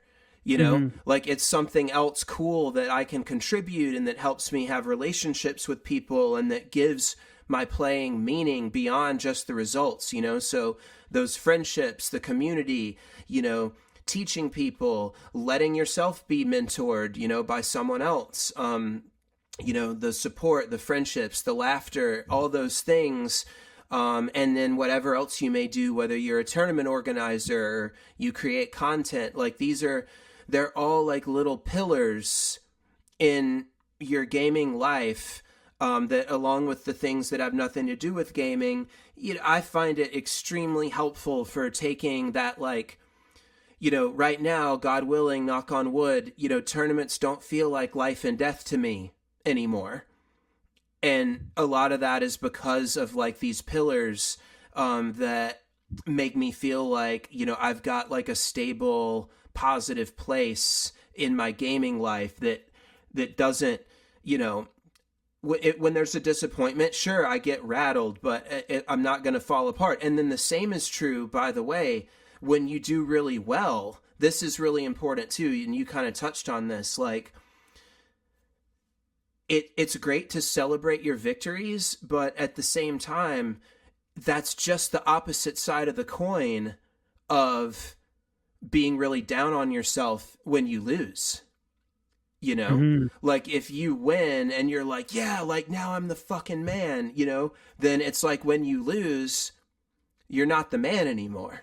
Exactly. But creating more of a stable thing, like, hey, sometimes I do really well, sometimes I struggle, but I'm a good player, I'm respected, I have friends here, I have this community here, I want to grow and get better. When you kind of make it more holistic, you're a lot less fragile, or at least I am, if that makes sense. Yes. No, I like that term holistic too, because that's when I talked about just being grounded earlier. It was putting your life into perspective such that you are putting energy into things in a balanced way, and doing it into the things in general that actually matter, right? Community, not on the win, not on your loss, but on, how you're playing in the game, all the things that actually matter, but not putting it too much into one thing. Because of course, if you have, friends or family, but you rely on them too much, you end up becoming codependent, and then you have other issues that arise from that, right? That's a great point. It works the other way too, because if like you're a couple of friends in the scene are like your whole reason for playing, and then you guys have an argument, then you might fall apart, right? Mm-hmm. Exactly. So it's finding the balance between all of those, and as a result, from doing such, you end up naturally becoming grounded. And that's why, like, people, like Eddie is a good example. We were talking about earlier, Canadian Eddie, Ken player. He's a really good example of somebody who's always happy, and it's because he doesn't put all his energy into one thing unnecessarily. He's, happy to have his friends around. He's happy to play the game. He's, he enjoys, life in general. And it seems to me from an outside perspective, because again, I'm not Eddie, I don't know him extremely well, but he comes off as somebody who tends to probably have a pretty balanced amount of energy put into the things that matter. And he doesn't necessarily, unnecessarily put energy into things that don't matter. Not to say he doesn't, because he is definitely an anxious player. So there's probably, a perspective, or at least in his mind, he has this image of, whatever, maybe pressure from friends, pressure from himself, whatever that is making him anxious. But as an overall is what I'm trying to get at, because no one's perfect. No one's going to be, right, able to play amazing all the time or be an amazing person all the time. But he has a decent balance. And one thing I wanted to touch upon too, because it's kind of topical, it's a little bit tangential, is that, and it's something that I think also someone like Eddie does, is that he's a good person to be a good person. And you touched upon religion before, about how, you believe in God, not necessarily through a religious doctrine, of course, but you have this idea of what God is in general. And personally, for myself, I don't necessarily believe that there is a God, but that doesn't mean I don't have these morals or ethics that I like to uphold. And I actually have a story about even like values are also like something greater than yourself, right? Yes, Like the yes, yes. value of love and service or honesty and all that. That's still kind of like a higher purpose than just what do I want? I want to get mine, you know? Exactly, yeah. And I have actually a story specifically about that kind of mantra, being a good person to be a good person. I've talked about it before with some people, but the story goes I was visiting my grandma. She lives on the west coast of Canada, so I didn't get to talk to her as much as a grandson would want to talk to their grandparents growing up. But one of the last few times I visited her, this was around 2012. Um, we were going for a walk. It was just her and I. We're walking her dog, and somehow the conversation of religion came up, and she was kind of describing that, I grew up personally myself. I grew up Catholic in a Catholic household. None of my family is practicing anymore, but we were, going to church every Sunday. We go to the, Easter Mass, Christmas Mass, etc. But we're not religious anymore. But even then, we were still kind of going to church. We were still a bit religious, and my grandma was not at all. She'd never been, and she talked about it. She's like, I know that you guys are, religious, but I personally have never been religious my entire life. I just don't believe in it. I just couldn't become a part of, a religious doctrine or even just religion or the idea of a God at all. And I went, okay, cool. But she said, but I've always believed in one thing and one thing in particular. And she says, I've always believed that you should be a good person to be a good person. And I was thinking about that, and I'm like, okay, it's interesting, but like why? And she never really actually, explained or went into detail to why. I think at the time we kind of shifted to a different conversation, but that idea kind of sat with me for a little bit. Be a good person to be a good person. And I was probably 15 at the time, so I didn't really fully understand, a lot of how the world operates in terms of my own trajectory, in terms of my family, my friends, etc. Just, I didn't have world perspective, right? And I still don't do it to a certain degree. I'm always learning new things, as days go by. But I thought about that a little bit, as my 15, 16-year-old self. And I was like, okay, I kind of like that, be a good person to be a good person. And so I started to kind of apply that in my day-to-day life, just helping people out, holding the door, very small things, right? And then I tried to extrapolate that further by like, whenever somebody needs a helping hand, I'd help them out regardless of what it is. To a degree, of course, you don't want to give energy to things or people that, are probably going to bite you in the ass later on. But even then I still did to a degree because I was trying to figure out, kind of how what this meant to me, right? And as I was doing that, I started to find that as I was trying to be a better person and be a good person to other people, life started becoming a little easier. I started having, more people to help me when I needed help. I started realizing that, a lot of times when people are a certain way, it's not necessarily a reflection on you. It's like I started learning a lot of different things about myself and about other people and about life, all because I took that mantra. Again, I don't know if this is how she meant it to be, but I took that mantra of being a good person to be a good person and use that in my own day-to-day life. And I started learning a lot of things about life in general. And the one thing in particular, like I just said, is that I learned that life is easier. Life is a lot easier when you're just trying to be a good person. And now, of course, you're not always going to be a good person. Life is not, black and white. It's not all peaches and rainbows or whatever. It's difficult, right? So you're not always going to be the best person to someone or to yourself. But as long as you continue to try to be a good person, things end up being a little bit better, in certain ways. And sometimes they don't, but that's just life. But personally, as a result, I found that my life has been a lot better. I've been able to do things and enjoy things that I normally wouldn't be able to do. Like when I went to Third Strike Open in 2024, I tried to help out. I tried to be, someone who could, the team could rely on a little bit, not because I'm trying to clout chase or I'm trying to make, new friends for an ulterior motive. It's just because I wanted to help. Because in my mind, I'm like, these guys are putting on this amazing show. They're doing a lot for the scene. I want to help out, right? So, I did everything I thought I could do at the time without being, someone who maybe be seen as, having an ulterior motive, because I genuinely didn't, but I also don't want to come off as overwhelming to people, right? And as time went on, I started building connections with these people, and they've helped me a lot in terms of things. And I've had a lot of great experiences hanging out with them and learning new things about Third Strike and life in general. But it's all because I allowed myself to be a good person. I allowed myself to take the time and the energy and put it towards something that isn't just my own motivations and my own selfish needs, right? And ultimately what I'm trying to get at is that, like, life in general, whether it comes to Third Strike, whether it comes to music, whether it comes to your work or your love life or whatever, it gets a lot easier when you truly have good intentions behind your actions.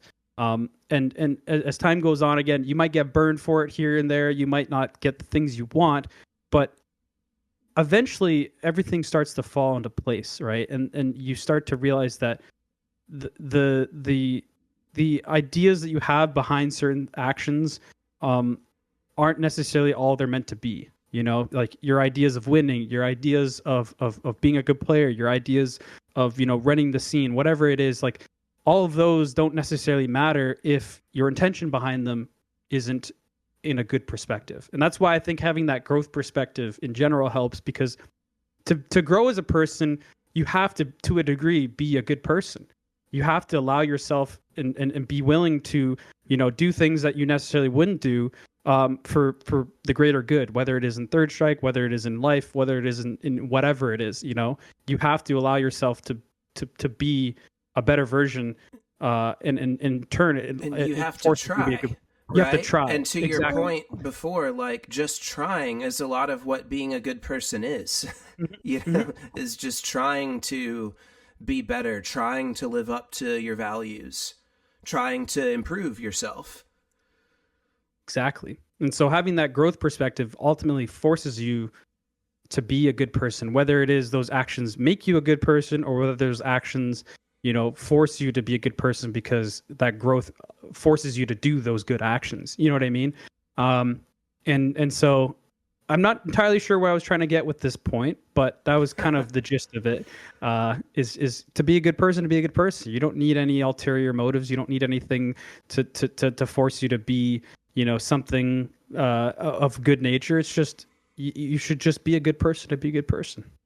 I love that. That's a beautiful story, and I feel inspired by and indebted to your grandmother who, helped you. I'm sure that that's a huge part of why also we're sitting here having this conversation today, which is super cool.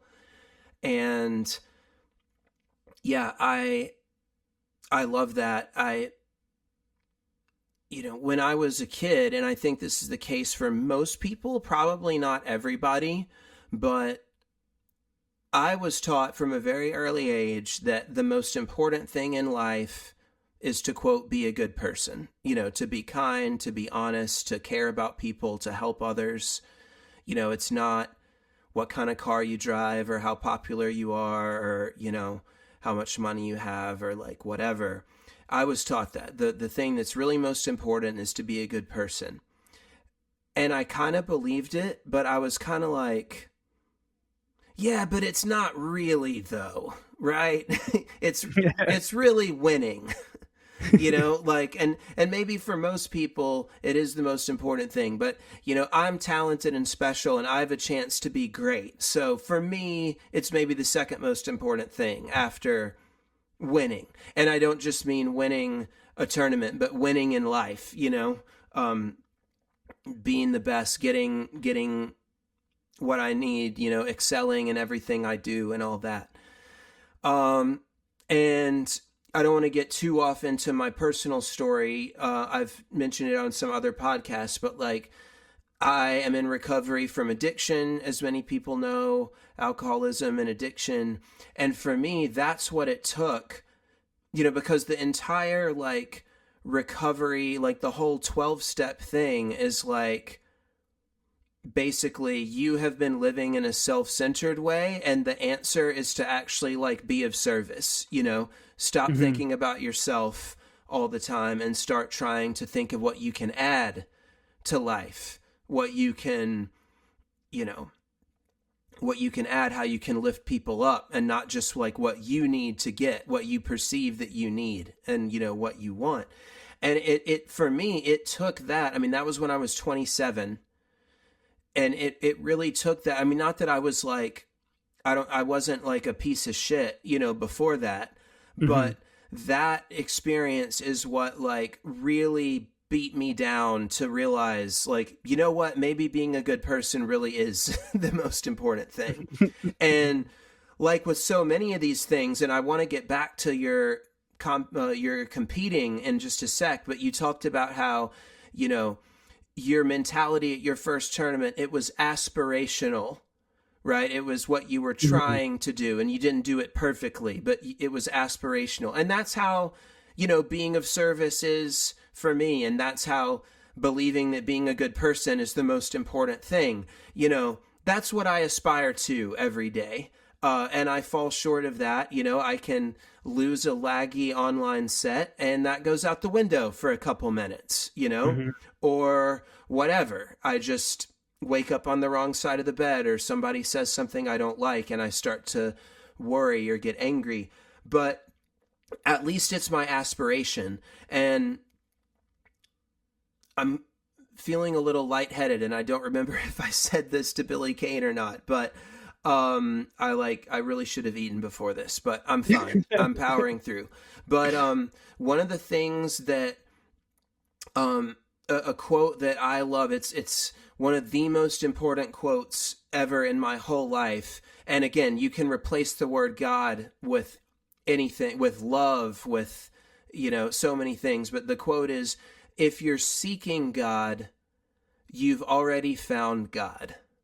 Mm. And it's like the trying thing. You're trying to be a good guy as much as you can, and you fall short a lot. I'm I'm trying to like not care about results and just focus on getting better and like how I play. I'm trying to, you know, whatever, be a great partner to my significant other. All these things, they're things we aspire to, but the aspiring is such a big part of the magic. The fact that we even want to is awesome. And I Mm-hmm. think that the same is actually true for the fighting game journey in the game.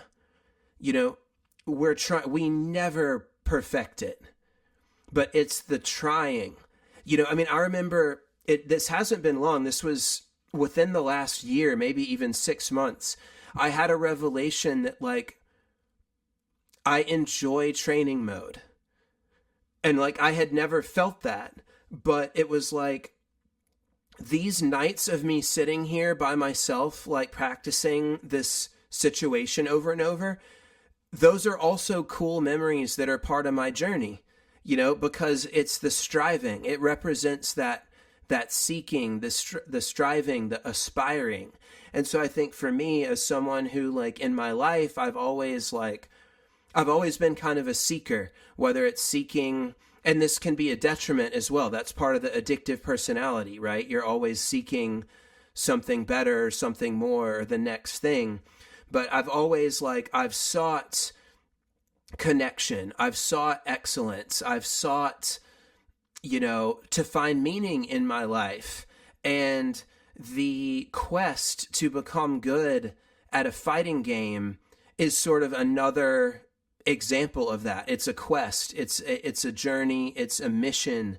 And the thing is, as we've said a couple times already, it's not actually about getting there. It's the seeking and it's the trying to learn, the trying, the striving to better yourself. That's actually like the real magic, all along. That was I like the way that you described that. I like that. Well, if you don't have a big response on the tip of your tongue, I would like to ask you some specific questions about your mentality stuff that I'm sure will tie into all this, right? Is that cool? Yeah, let's do that actually. Okay.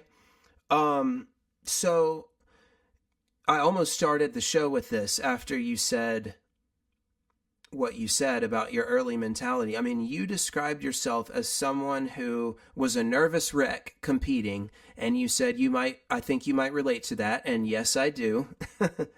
Thank you for exposing me to everyone as a nervous wreck.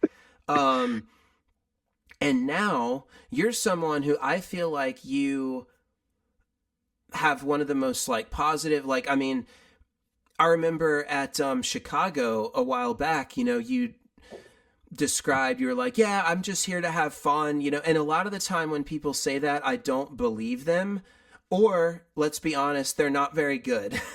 Yeah, yeah.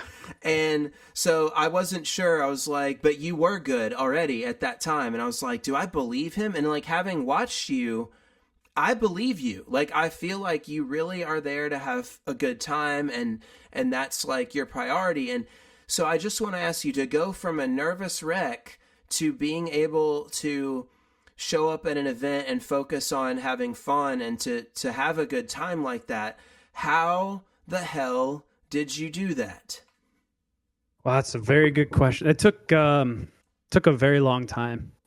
Took me probably 10 years, actually, from when I started playing Melee until when I started playing Third Strike. Like, I think initially it was very difficult to have that idea of just having fun, because I always felt, even when I first started Melee, I always felt that I could do the things that the good players did. I always had this idea of like, I can do what they want to do. But every time I would compete in tournaments, for the first 8-9 years of myself playing Melee, I never could achieve that. And so I always had this ulterior motive of I want to do what they want to do. And then unfortunately that kind of transitioned for a period of time, maybe a couple years, to I want to do what they want to do, to I want to be as good as them, which then also translated to I want to be, ranked as good as them. Again, because Melee has, or is notorious for having these, power rankings, not only within, the global scale, but also within the regional scale as well. And even lower than that, sometimes it's even at a city scale. And so initially, probably from 2014 to about 2016, it was more so focused on like, I want to be able to do what I want to do. But it was very difficult to do that because obviously I wasn't as good of a player as I realize now. And so I would beat myself up for it, or I would be very nervous because I'd be playing and I'd have all these ideas of what I want to do, but I couldn't execute on it. And that would make me more nervous, right?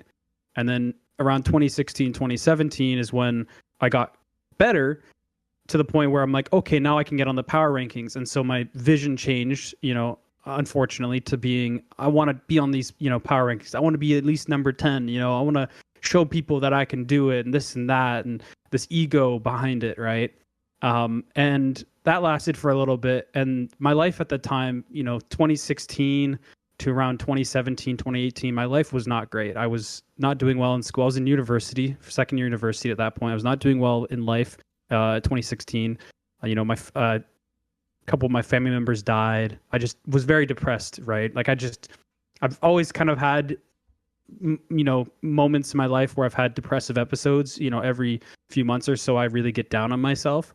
And at that point, it was kind of just felt like my life was going completely down. And Melee didn't help. Melee was the only thing I really had. That was the only thing I had where I was, confident or enjoyed myself, which is a horrible thing we talked about before, where putting all your eggs in one basket, it really can, like, if all I have is, Third Strike or Melee as, my ego, like I'm probably going to kill myself, like you were saying before. Mm-hmm. If I can't win this tournament, I'm going to, end it all. And to a degree, I was like that. I've never been suicidal, and even then I wasn't. But that idea of like, I'm nothing, like I really didn't have anything going for me, was very true. And so I had a couple years of that where I dropped out of school. I was working, odd jobs through temp agency for a year or so, and just kind of trying to find what I am as a person. And thankfully, I have a very, very good support system at home. My family is like godsend like I wouldn't be where I am today without them. Like my parents, my brothers, etc. Like they really helped me, gave me the tough love that I needed in order to get to where I am today.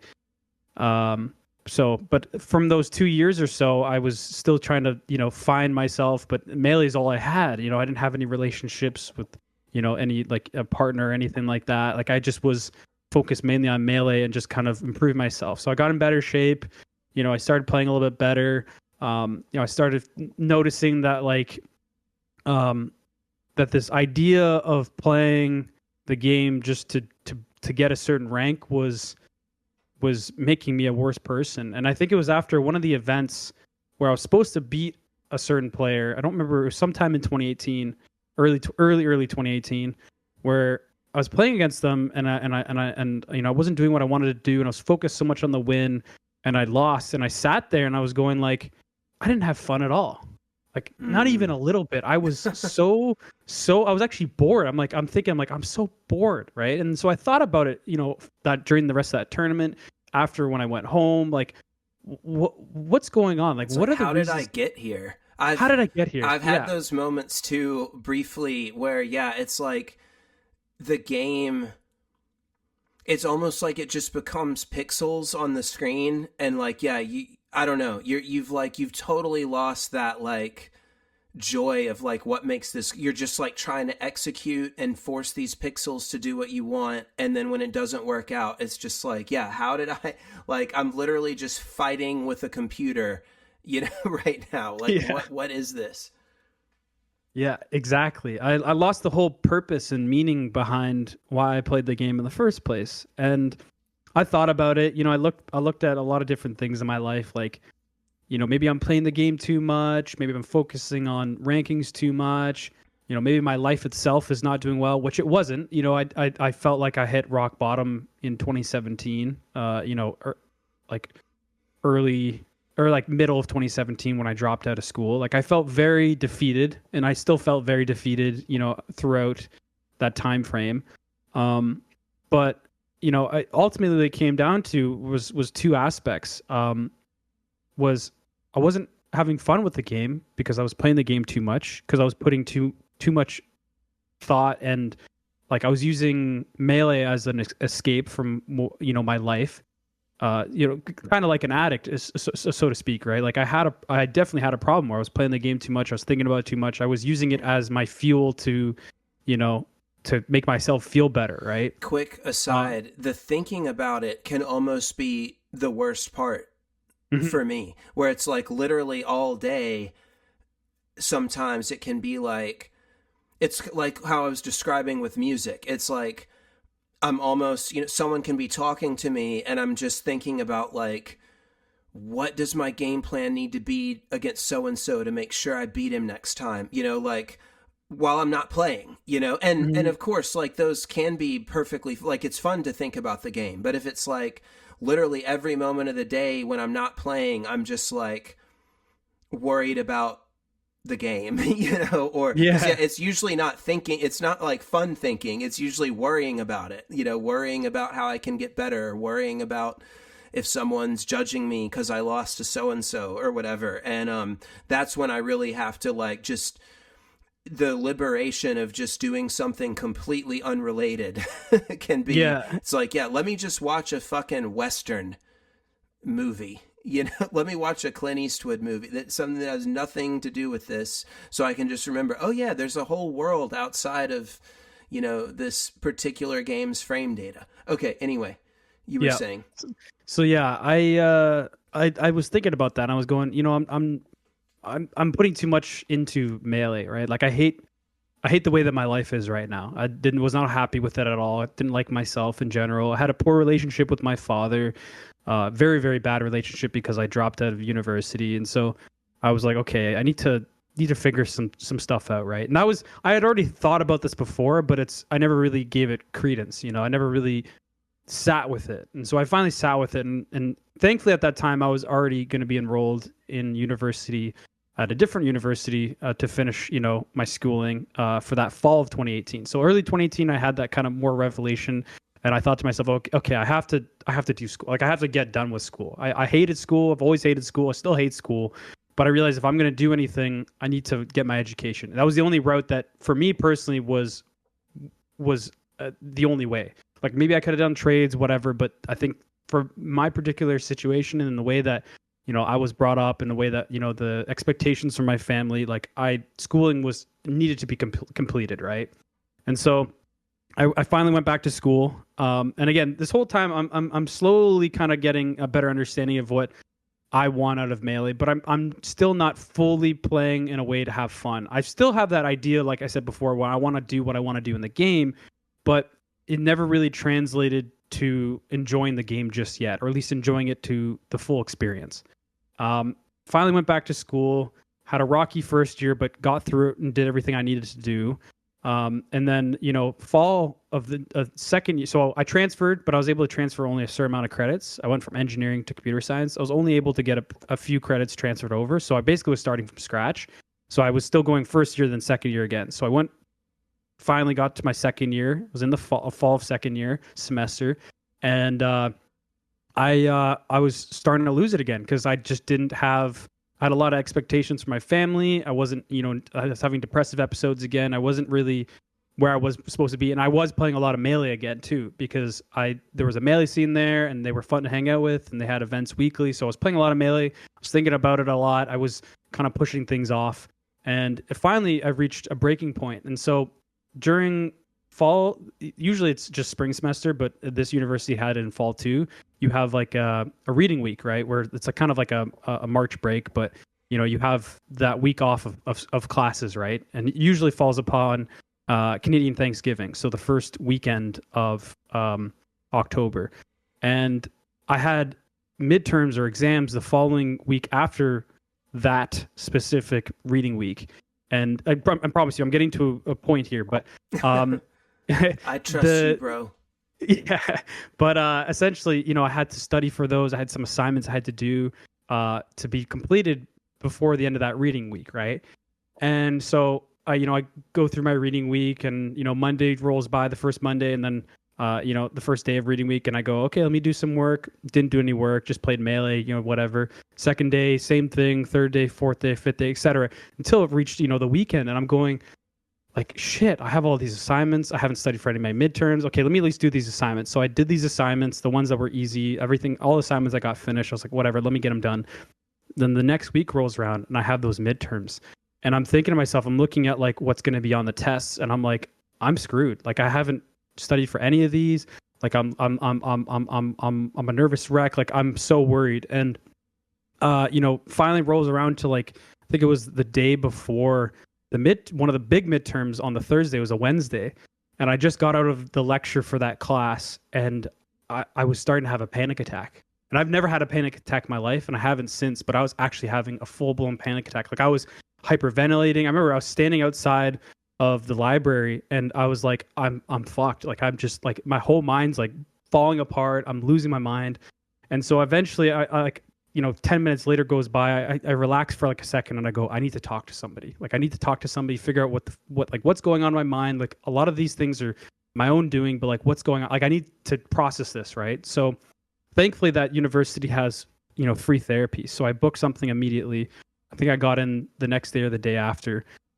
And I finally, I walk into the door, and I greet, the therapist. And within like 10 seconds, I'm just bawling my eyes. Like, I just let all of it out. And she was not expecting that at all, I don't think, because I saw her eyes kind of widen a little bit. She was like, whoa. And so, I started talking to her a bit. I calmed down, and, we kind of get down to the brass tacks. And it turns out, I have all of this pressure from my parents that, like, and it sounds stupid, but I had so much pressure of like doing really well and excelling and kind of going for the win, so to speak, is really the way I kind of thought about it, where like I needed to get like 100 or a 90 on these assignments or these midterms. Otherwise, like, what's the point? And I knew to myself, like, I didn't feel like I was capable of doing that. And so what ended up happening was I'd never ended up actually doing it. And I, pushed my emotions, my feelings away, and I'd just play Melee instead or do something else. And, that's why I reached that breaking point. But she started telling me, she's like, okay, you need to be more selfish, right? Like, be more proactively selfish. Like, yeah, you're not going to do super well maybe on these assignments, but just do it for yourself. Like, you're going to be uncomfortable. Things are going to be difficult, but you're going to be okay. And that kind of mantra is something I wrote down on a piece of paper. I stuck it on my wall, and I kept it there. I looked at it every single day. And as time went on, I started realizing, like, yeah, I just need to just do it, right? Just do it. And what actually ended up happening was I started enjoying doing the work a bit more. Now I didn't love it, but I started enjoying it a bit more because instead of going for that win, I just did it for, myself. I did it for just to do it and to learn it. And all of a sudden I started to actually find it fun. And, as time went on, I kept doing that with school, and I came back. I took a big break from, second semester 2019. So from January until about May, I took like a 3-month long break from Melee because I realized Melee's not helping me. I'm putting my emotions aside and not thinking about them, not feeling them. And whenever I play Melee, like, it's my escape. So I took a long break, and then I came back in May. I finished my semester. I did well. And I ended up, grinding for a tournament with my friend, and he's a very good player. His tag is Sunsei, and we grinded for like 2-3 weeks before a big tournament called Get on My Level. And when I came back to the game, I was having so much fun. And what I realized was I took that same mentality of just kind of doing things to do things and not worrying about the result. And I applied that to Melee, and I was having so much more fun. And from those 2-3 weeks that I played with Sunsei, like, twice, 2 to 3 times a week, I got so much better that I ended up doing, I've heard of him. He's a very good player. He's top. He's like top 20 in the world, top 10 in the world for Melee. Like, even now, he's a very good player.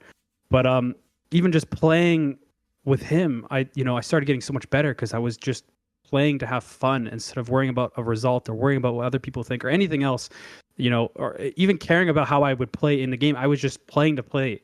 And all of a sudden I got so much better that when I went to Gommel, I was doing a lot better. And I was like, whoa, like, it was like going through the hyperbolic time chamber, because back then there was no online, and I didn't have any tournaments leading up to there. So I didn't play against anyone besides him and another buddy. So I didn't truly know how much better I got until I started playing people in casuals, started playing people in tournament at that event, and going like, whoa, I got so much better. And even at that event, I kind of instinctually, played to play instead of playing for the win or playing for any other ulterior motive. And I was having way more fun, and I was doing better. And that, after that event, it kind of clicked. I went, oh, like, I've been thinking about this all wrong. I've been thinking about the way that I want to operate in Melee, in life in general, to a degree, like, all wrong. Like, it was another aha moment, right? Because we all go through it where we have those experiences and we understand them, but we don't fully grasp it, right? We grasp it maybe in one perspective or one, activity, but maybe not the rest of your life. But that event itself kind of broadened my eyes, and I went, oh, like, I've been thinking about everything so wrong. And so after that, I started playing the game a little bit less. I started just playing to have fun. And again, it still took some time to kind of adjust. But as time went on, it started to click for me a lot more. And then as years went on, it became my mode, where I went, okay, if I'm not having fun, I'm not going to play. And that's kind of where I am today. If I'm not having fun playing outside of tournament, because tournament's a different thing, where you've made the responsibility. You have the responsibility to enter. You're there, But in terms of casuals, in terms of online play, whatever, if I'm not having fun, I just stop playing. And that ultimately has allowed me to not burn out from the game. But yeah, that's essentially the whole experience.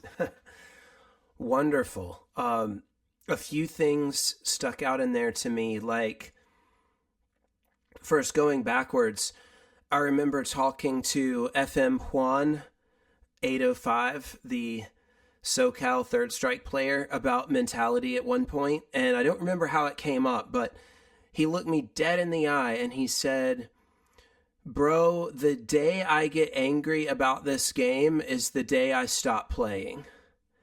And, I imagine he didn't mean like getting a little frustrated, but like truly angry, And I was just like, man, this guy's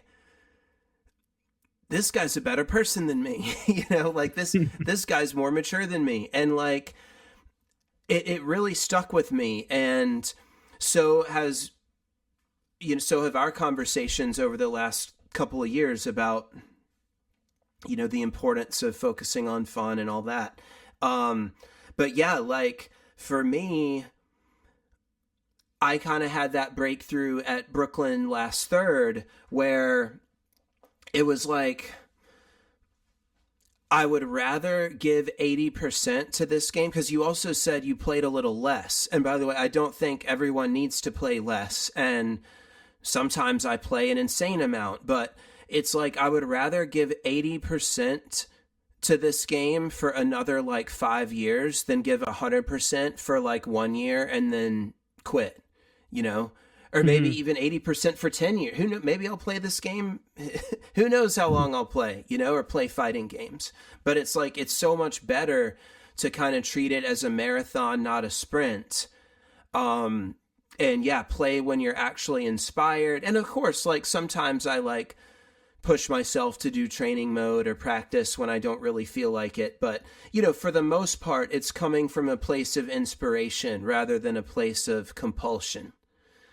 And it's so much better to, give 80% and actually have a good time and play longer than give 100% and be miserable and quit. And as a perfectionist and someone who's very driven, that is really difficult for me to say.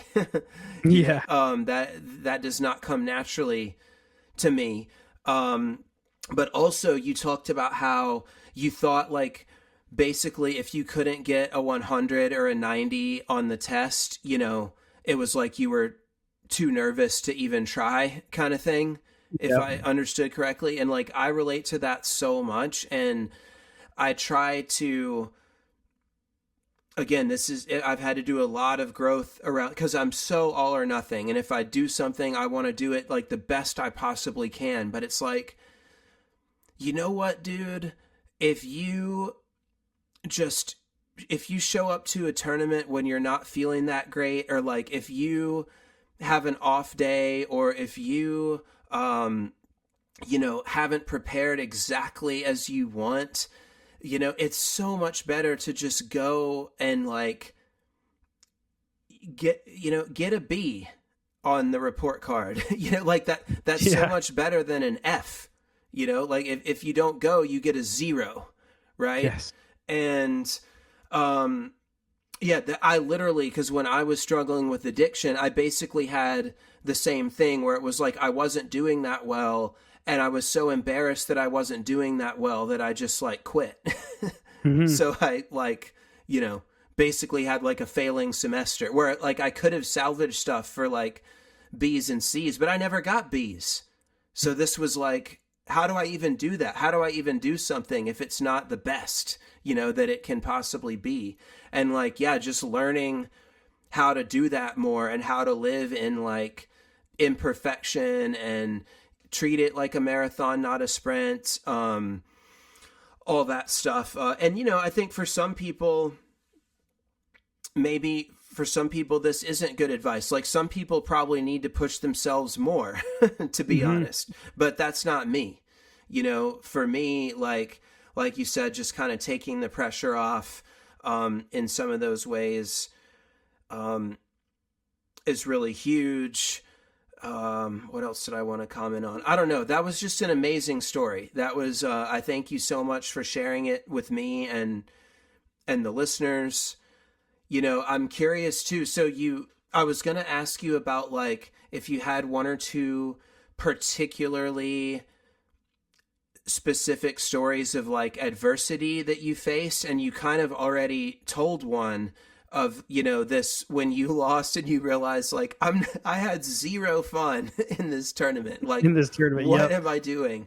So that was kind of one. But yeah, if there's any other like a particular challenge that you had, maybe like I mean there's a lot of shit talk in Melee, and I know we've kind of discussed this. How did you face the sort of the antagonistic atmosphere that I'm imagining you might have had to deal with when you were first starting to compete?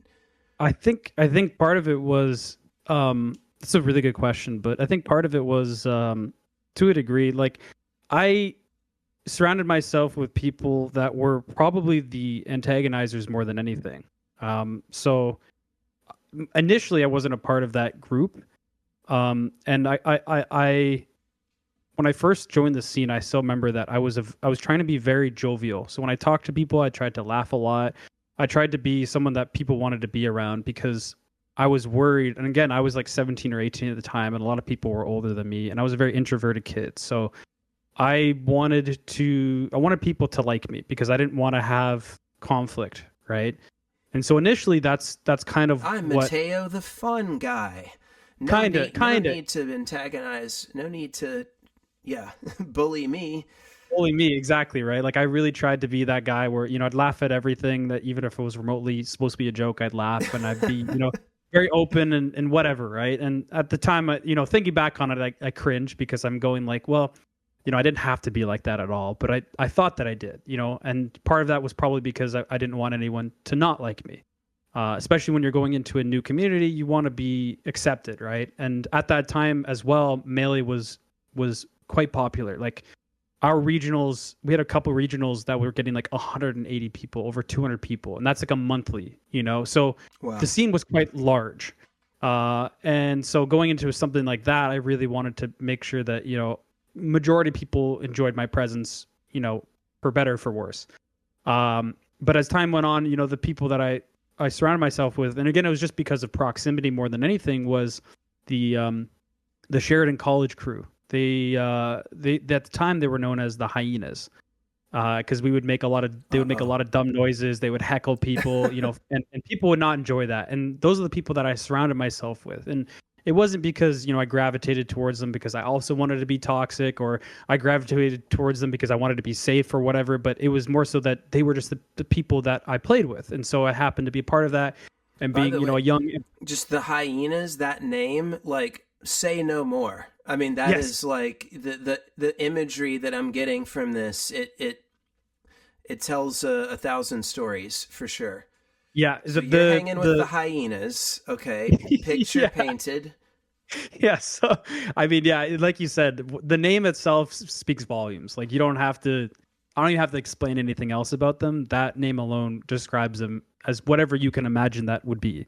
But yeah, so I grew closer to them because those are the people that were closest to me in terms of proximity, and so I started to play with them a lot more. And as a young impressionable, 17 to 19-year-old kid, like I also grew to start heckling and doing stuff like that. And so I was part of that problem, if anything. Like, I wasn't the one who was, on the receiving end. I was the one who was giving it, for lack of a better, phrasing. And looking back on it, I definitely pissed off some people that I probably wish I could have apologized to now. But there's also some people that I'm glad I did. But ultimately, when I look back on it, I don't think it was beneficial to myself or to the community overall at all. Like I think it was actually a detriment, and I think we pushed away some people as a result.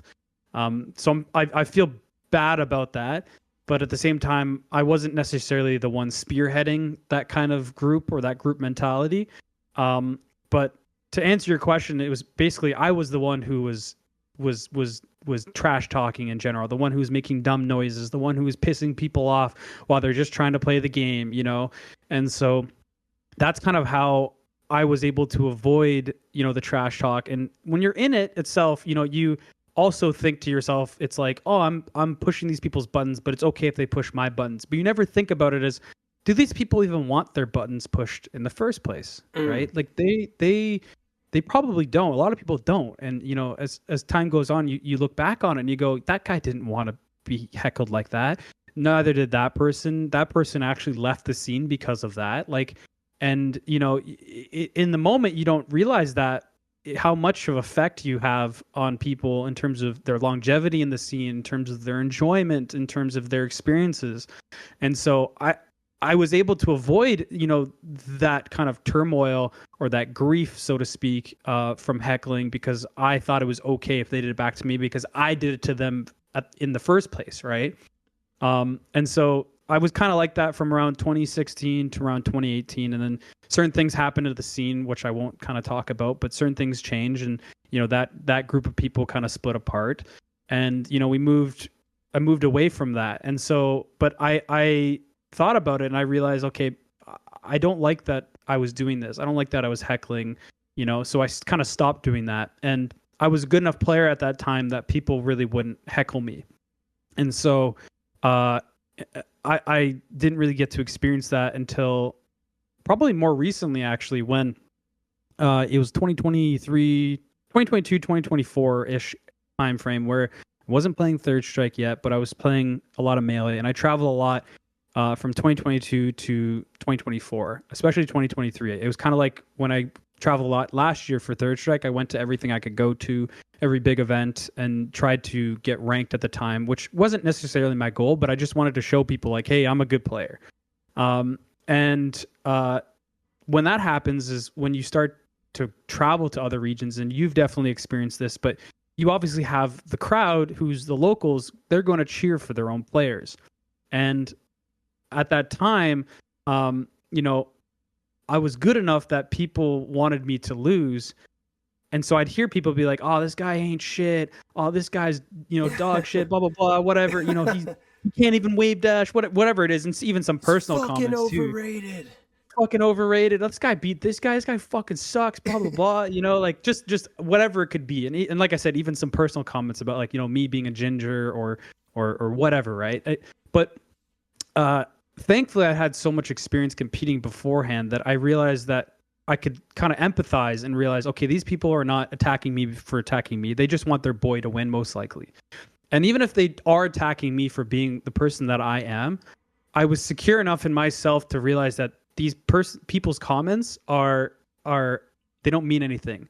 And how I would kind of rationalize it was a few things. One, I think about, well, I'm the one playing right now. You're not playing. So your opinion, it's kind of a bad way to think about it, but I'm like, your opinion doesn't really matter right now because the game is what matters. And you're just kind of you're peanut gallery. So I kind of like, you know, compartmentalize them as just like, they're peanut gallery, whatever, you know, which is not a great way to think about somebody. But at the same time, I needed a way to because focus. It was like condescending. Yes, sort of, exactly. Yeah, like they're not good enough to be on this stage. So fuck these guys.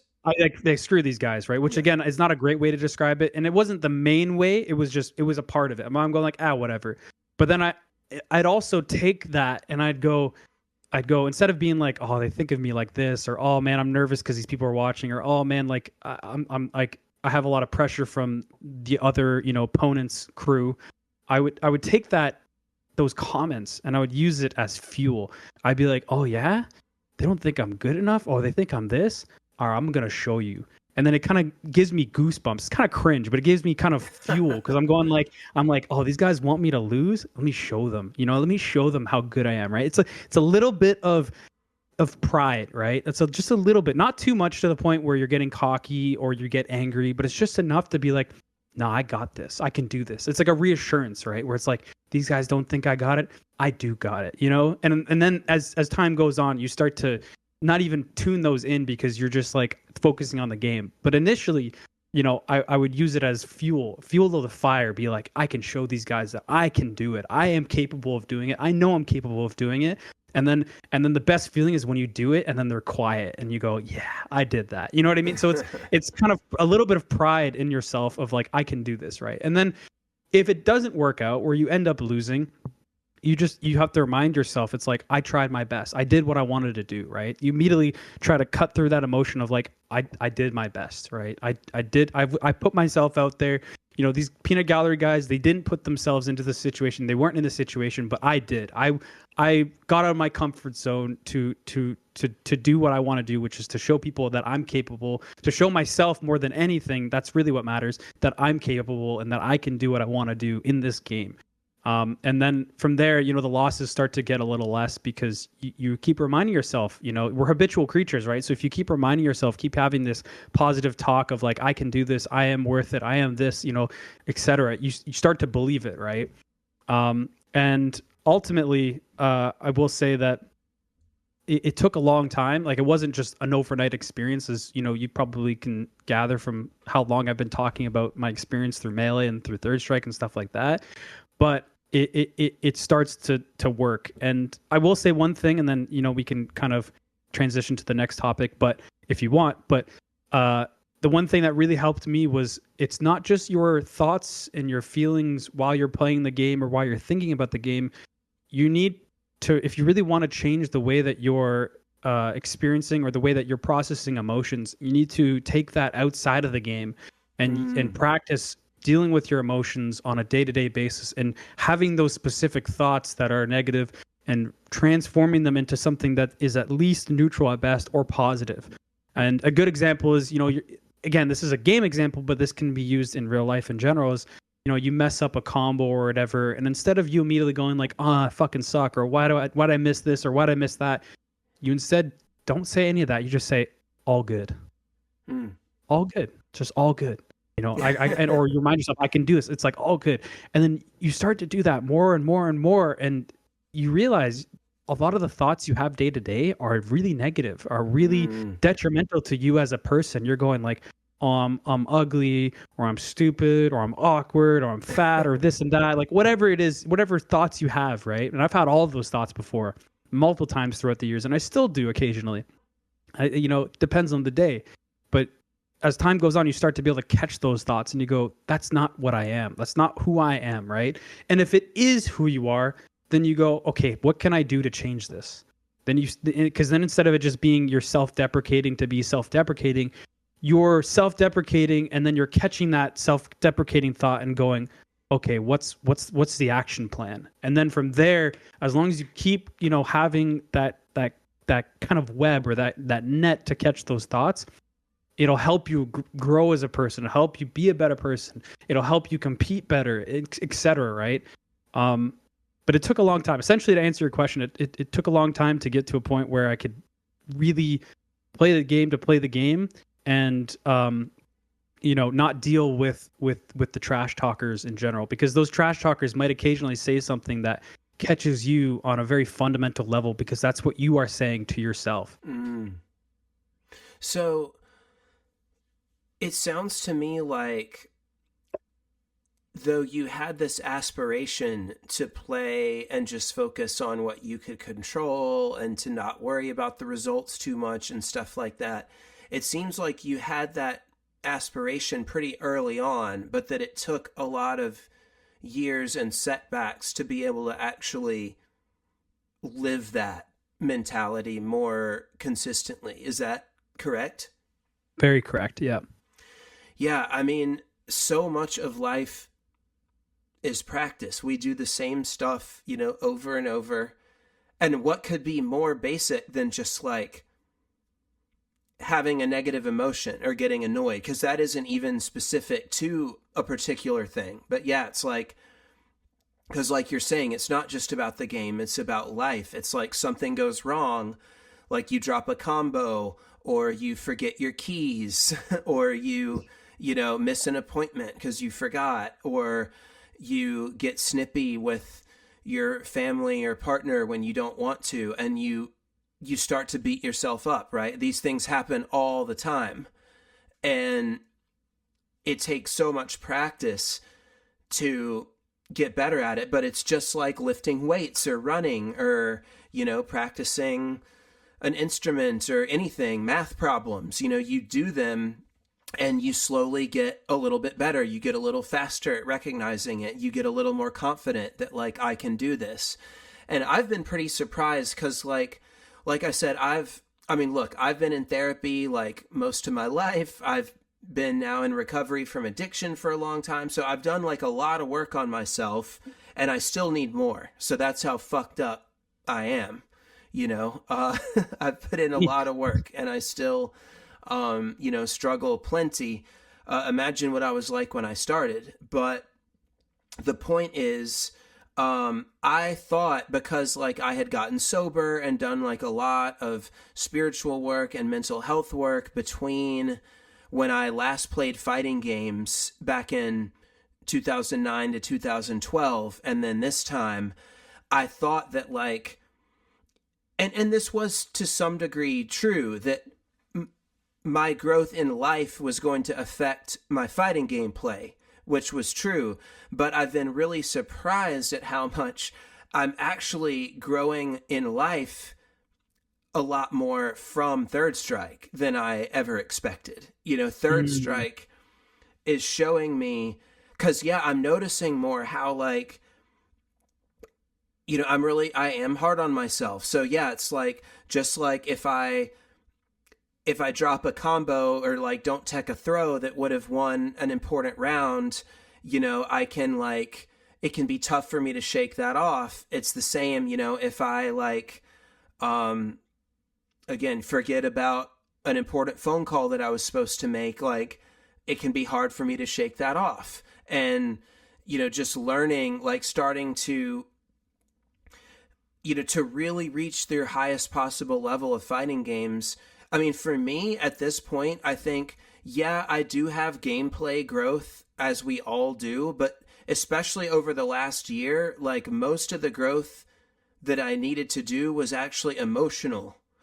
Mm. You know, it wasn't about the game. Like, the gameplay is in a good spot, but it's like, it's the playing nervous, it's panicking, it's getting tilted, you know, being afraid I'm going to lose, being too confident, you know, all those things are what was like causing so much of, you know, my gameplay struggles. Was it was not that I didn't know what to do, it was that I was so distracted by all these emotions and stuff that I'm not able to perform the way that, you know, I really want to. And so my point with that was, yeah, to reach the highest level of fighting games, it takes tremendous mindfulness, tremendous awareness, like you're saying, of noticing that thought, noticing, you know, when I make a mistake or someone gets me with something, you know, I thought I blocked that, you know, am I saying all good, or am I rolling my eyes and going, are you fucking kidding me? You know, like, and those things add up. And as I've become a lot more aware of those things while I'm playing, I have become, again, this is something that I've been working on for 20 or more years, but like, it's really helped me be more aware of it in life as well, which is super cool. I will say the one thing that there's two things actually I want to talk about is one, if you look at any really good Third Strike player, a lot of them, like the really good ones, a lot of them have emotional resolve, not just in the game but out of the game as well. And two examples I like to bring up are Nikakeo and Frankie. Like, you can both kind of, if you really focus on, you know, their reactions when they're playing and you know, the way they talk about how they're playing and stuff like that, they have a good understanding of their own emotions at a pretty fundamental level. Now, to be said about that is that, like you said, they still probably work on it a lot day to day. You know, they really think about it. There's always work that needs to be done to improve, or at least to even maintain, right? Yeah, you have to work to maintain. Exactly. And the other thing I want to bring up as well, and because I had this mentality, or this, I thought that the way that these good players were dealing with their emotions back, you know, when I was 17 to 21, was that they were pushing it away. I thought initially that these emotions, you know, that they come up, like, either one, they're pushing it away, or two, they don't actually get anxious or emotional or whatever when they're playing the game. What I realize now is that they feel the same way that you do. They're still nervous when they sit down on that cab and they're playing someone who's even, you know, a little worse than them. They're still nervous. But the difference is that they're able to process those emotions. They're able to understand them. They're able to interact with them, which is what a lot of people don't do. And this also what I couldn't do for Either many they years. don't notice it or they resist it. Yes, etc. Right? And the thing is that we all feel it and we all do notice it. It's just the fact that we have reactions to those emotions either from when we started playing the game or from before, more likely not from before we started playing these games competitively, that's the way that we deal with them. We'll push them away, or we'll rationalize them, or, you know, or we'll feed into them, which is even worse depending on what kind of emotion it is. And so the point I'm trying to get at is that regardless of how good you get at the game, regardless of how, you know, long you've been playing this game, there's always going to be work that's needed to understand and process your emotions, and that even the best of the best, they are still having the same emotions that you have.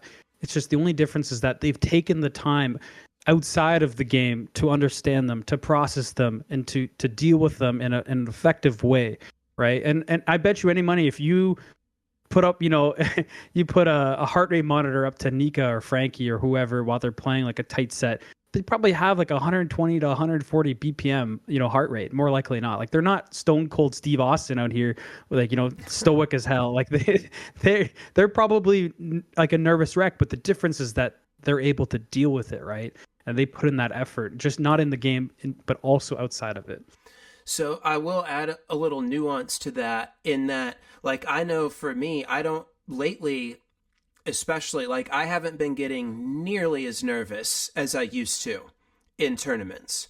So I think it is something, it's not that necessarily everyone is always feeling, the same thing. I think some people get more nervous than others, but I do think that, yes, to your point, like when they are truly being challenged, when it's something they really care about, like they're feeling stuff. Right. Yeah. And it's also, it takes, like, I know for me to be less nervous has taken a ton of work and practice, which I'm sure that it has taken for them as well. And it's almost what this topic, what your last statements made me think of is it's like, it's almost not the emotion that's the problem. It's your reaction to that emotion that a lot of the time is the problem. Like, I know for me, like, if I get nervous and, for a long time, I would get nervous for a tournament and I'm like, oh my God, I'm nervous. Like, this sucks. Like, I'm miserable and I'm nervous and I'm not going to play well. Like, can I try to be less nervous? Like, I don't know. I mean, how do I calm myself down? Like I'm working myself into a frenzy about the fact that I am nervous. Mm-hmm. But then, over time you come to sort of like, I mean, and this is a very like Buddhist approach to sort of like make friends with your emotions, like accept it, be like, hey, I'm nervous. Like, it's a tournament. Like, yeah, I get nervous for tournaments a lot, but like, instead of turning it into this huge thing of like, oh fuck, I'm nervous, what do I do? It's like, yep, I've got some nerves, but I've played with nerves before. I have some techniques to, I trust. Dude, a huge part of my journey has been just learning how to trust myself, learning to trust that I'm a good player, learning to trust that I know what I'm doing, learning to trust that I can clutch it out, that it's not always going to be me that's on the losing end. I can outclutch the other guy, learning to trust yourself in that way. And you can't really fake it. It takes, I mean, you can meet it halfway, but it takes experience, to get that trust. But yeah, if I'm nervous, it's like, hey, I've been here before. I've been nervous before. I've played really well. I've won tournaments. Dude, I've won tournaments where every single round I was like about to vomit and I somehow won. I don't know how. And I've also, unfortunately, like played pretty bad when I wasn't that nervous. So it's more complicated than that. And the point is like, don't overreact. Like, yeah, it's okay to get a little flustered, but like, instead of letting it consume you, like acknowledge it, address it, and then you can move forward. Yep, 100%. That's why that mantra that, a therapist gave to me of like, you're going to be uncomfortable, but you're going to be okay. Like I really think that can help a lot of people because as humans in general, we're very risk averse, right? Like it's like a 2-to-1 or 3-to-1 in terms of risk versus, the outcome.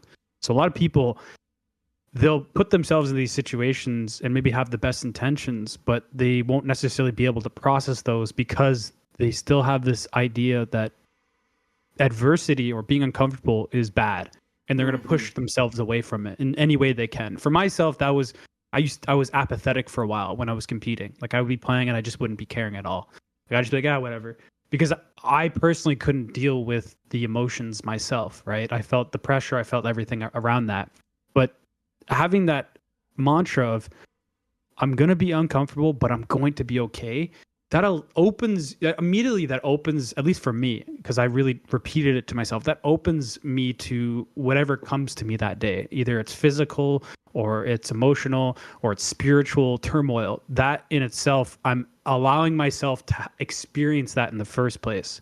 In the instance that you're able to allow yourself to experience that in the first place, you can now, that's the first step, right? That's you trying, like we were talking about before. That allows you to actually get yourself, into that space of being uncomfortable. But then as a result, once you say, I'm going to be okay, you realize that you really truly are going to be okay.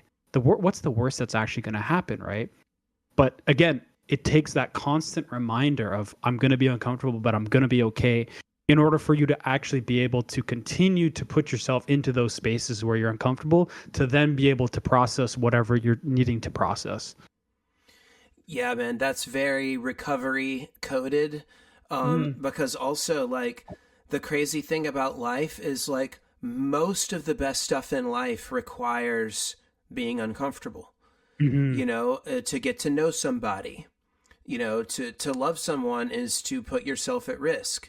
To pursue a passion is to put yourself at risk, your ego and your work, and is this going to pay off, and all that stuff. And it reminds me of this idea of, and it loops into something you said earlier too, about like, once you become somebody, then people are like gunning for you and stuff. And it's like, instead of phrasing things, I have to do this, saying, I get to do this, and this can tie into so many things. But I mean, it could even be like,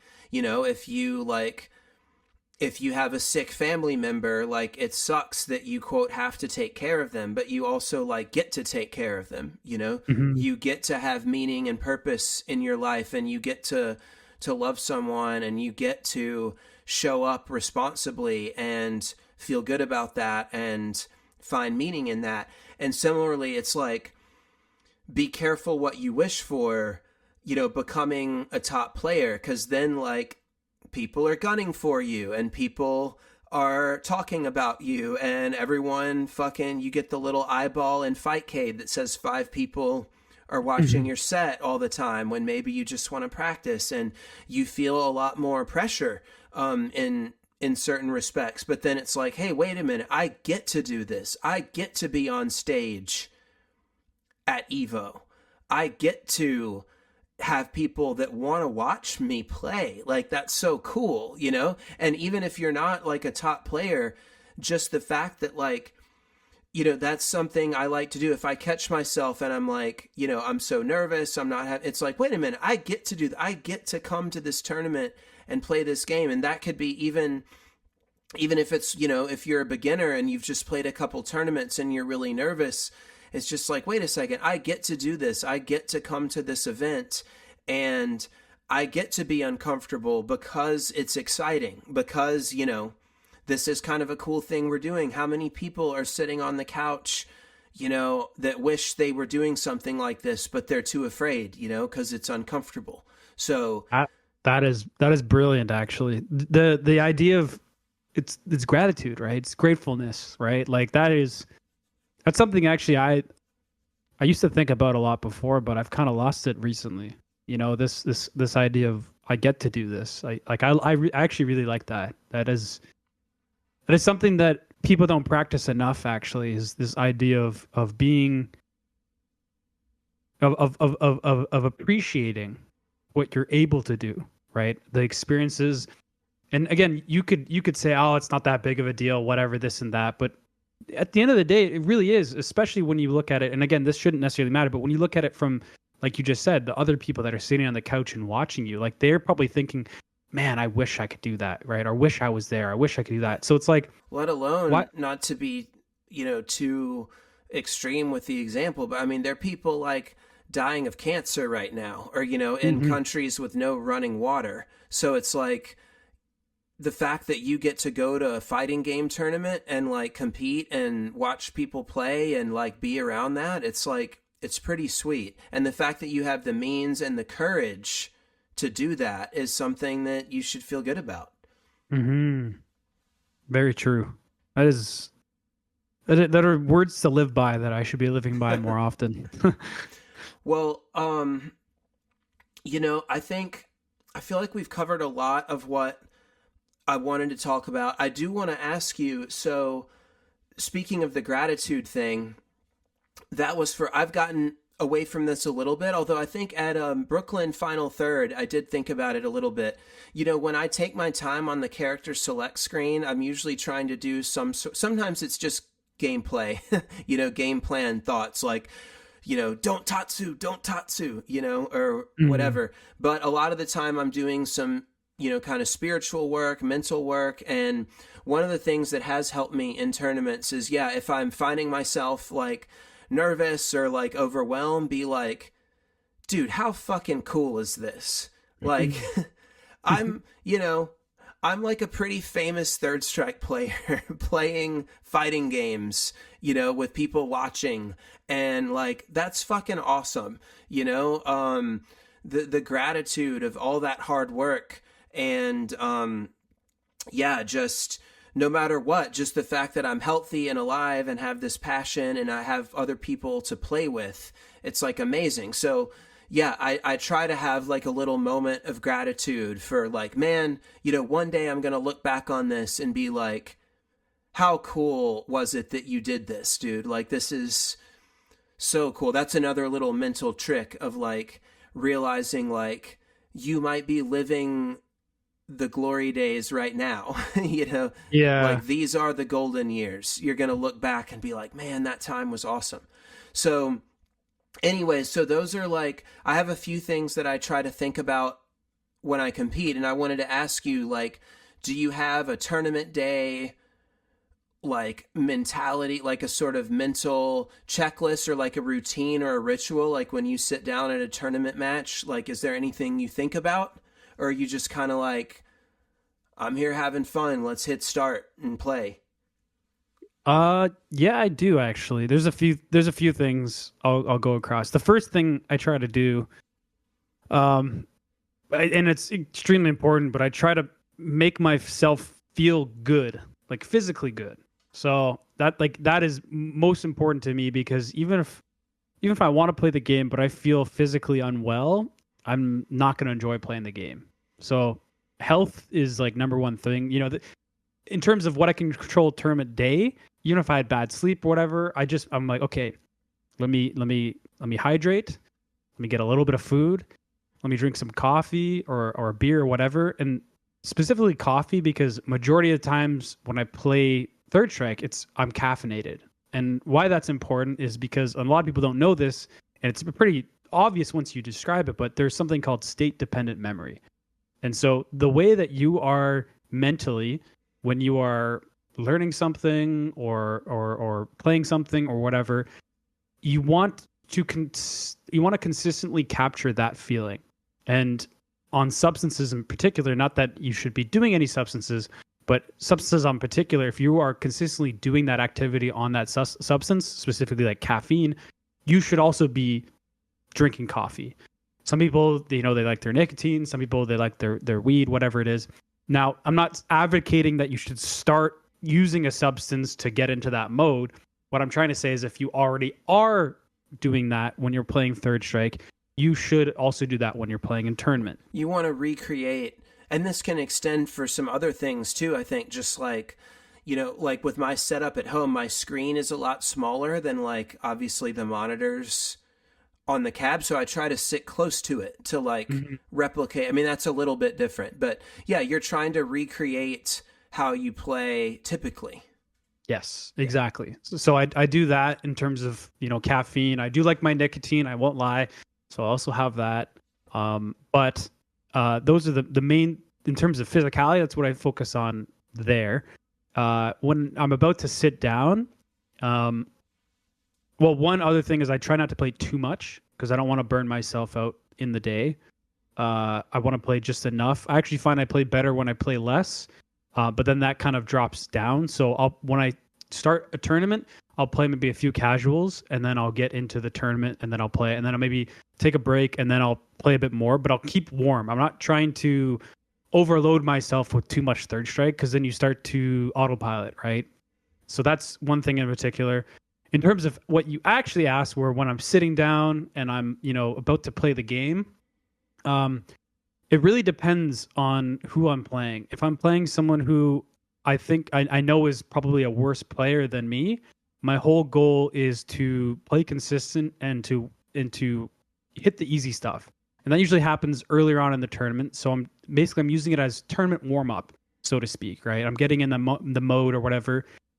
Better yet, what I usually do, or what I used to do in Melee, is I would do a couple of money matches before the tournament, because that would help me get into that mode and also be okay with losing. Because if I lost that $5, I then go, oh, okay, it's not a big deal. And then when I get into tournament, I'm not having that idea of that pressure is kind of gone. Yeah, you're not feeling afraid as like resistant and afraid of losing. Exactly. And so I do that, and then before I even click, my character, I sit down. I first, try to figure out, in that brief time, I always let the other opponent, if I don't know who they play, I let them pick first, because then that allows me to think of a game plan in those 20 to 30 seconds on the character select screen. So I wait for them to pick their character. And then once they pick their character, I think briefly about a small game plan. I think about what their win conditions are, and then I think about what my win conditions are, and then I kind of just keep it at that. And I keep it very, very simple, right? I don't try not to overload my mental stack with all of the notes or all of the things I know about the matchup. I allow myself to play the game because I'm confident. I remind myself, like, I know what to do. Let me do what I do best, but let me remind myself of the key win conditions and what they are. 2 or 3 things, maybe. 2 or 3 things, exactly. Yeah. Nothing more than that. And then if I need to, calm myself a little bit, I usually like to crack my back if the chair allows it, so I can kind of, get my posture a little bit better, because I have poor posture.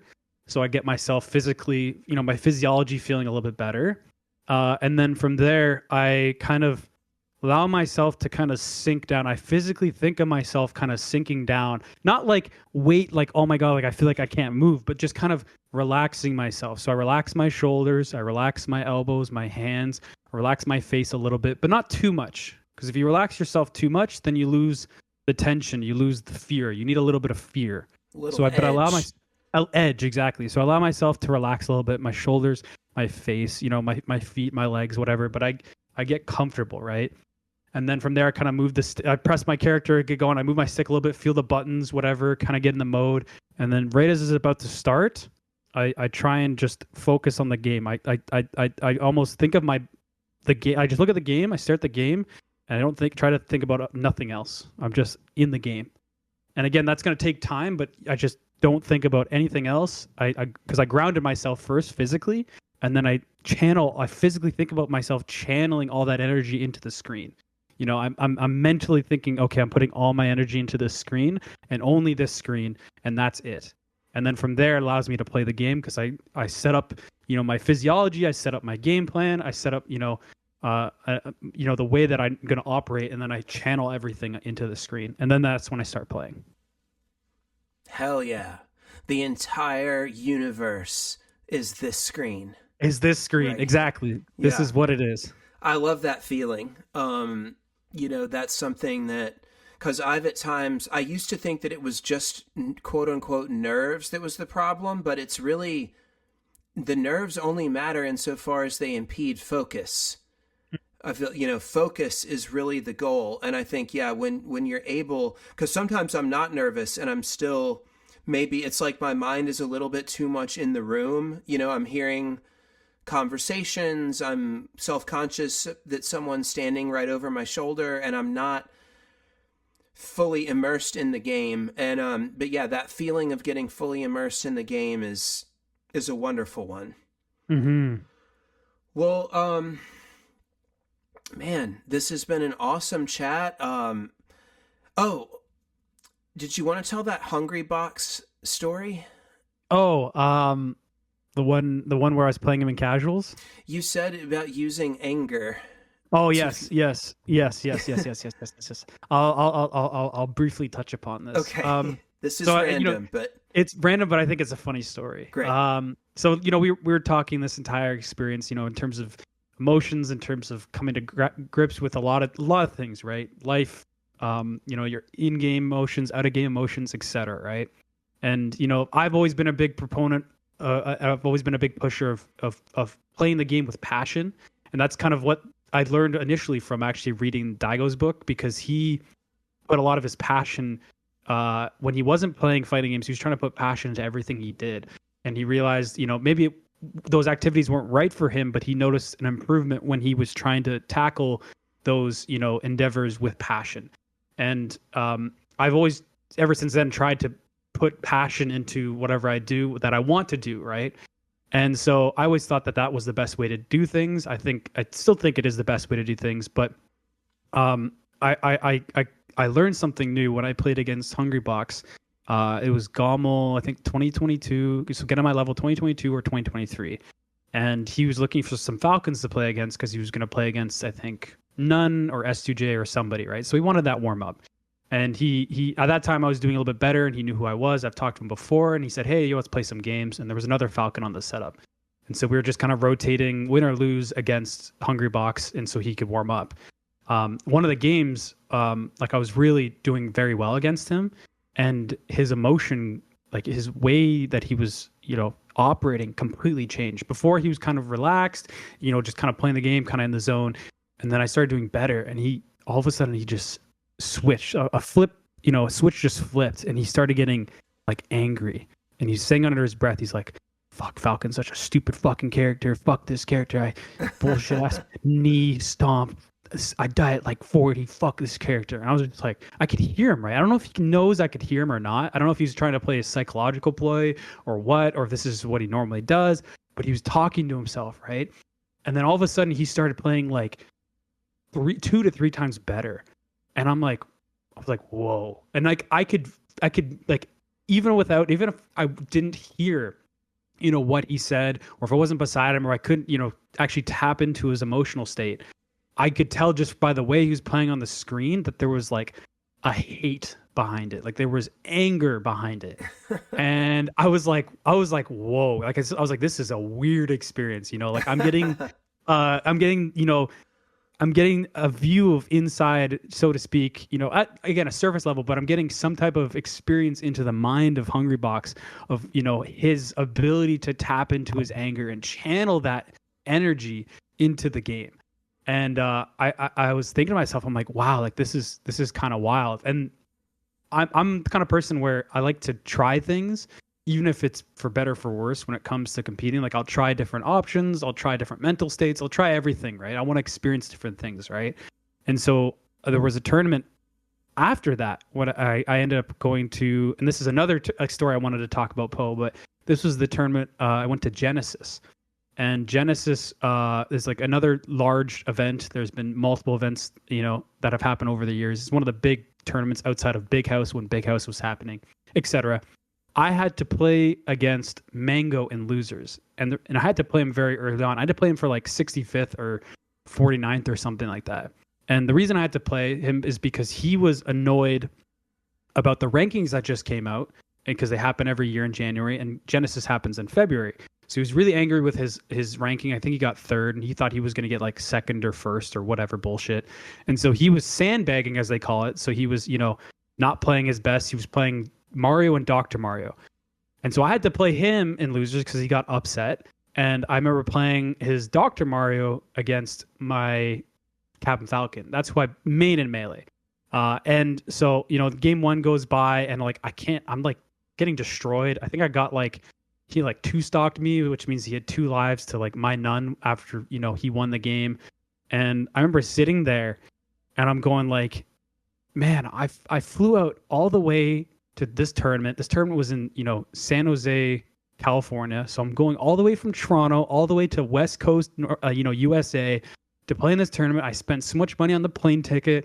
I spent so much money on the hotel, on food, whatever else, the event fees.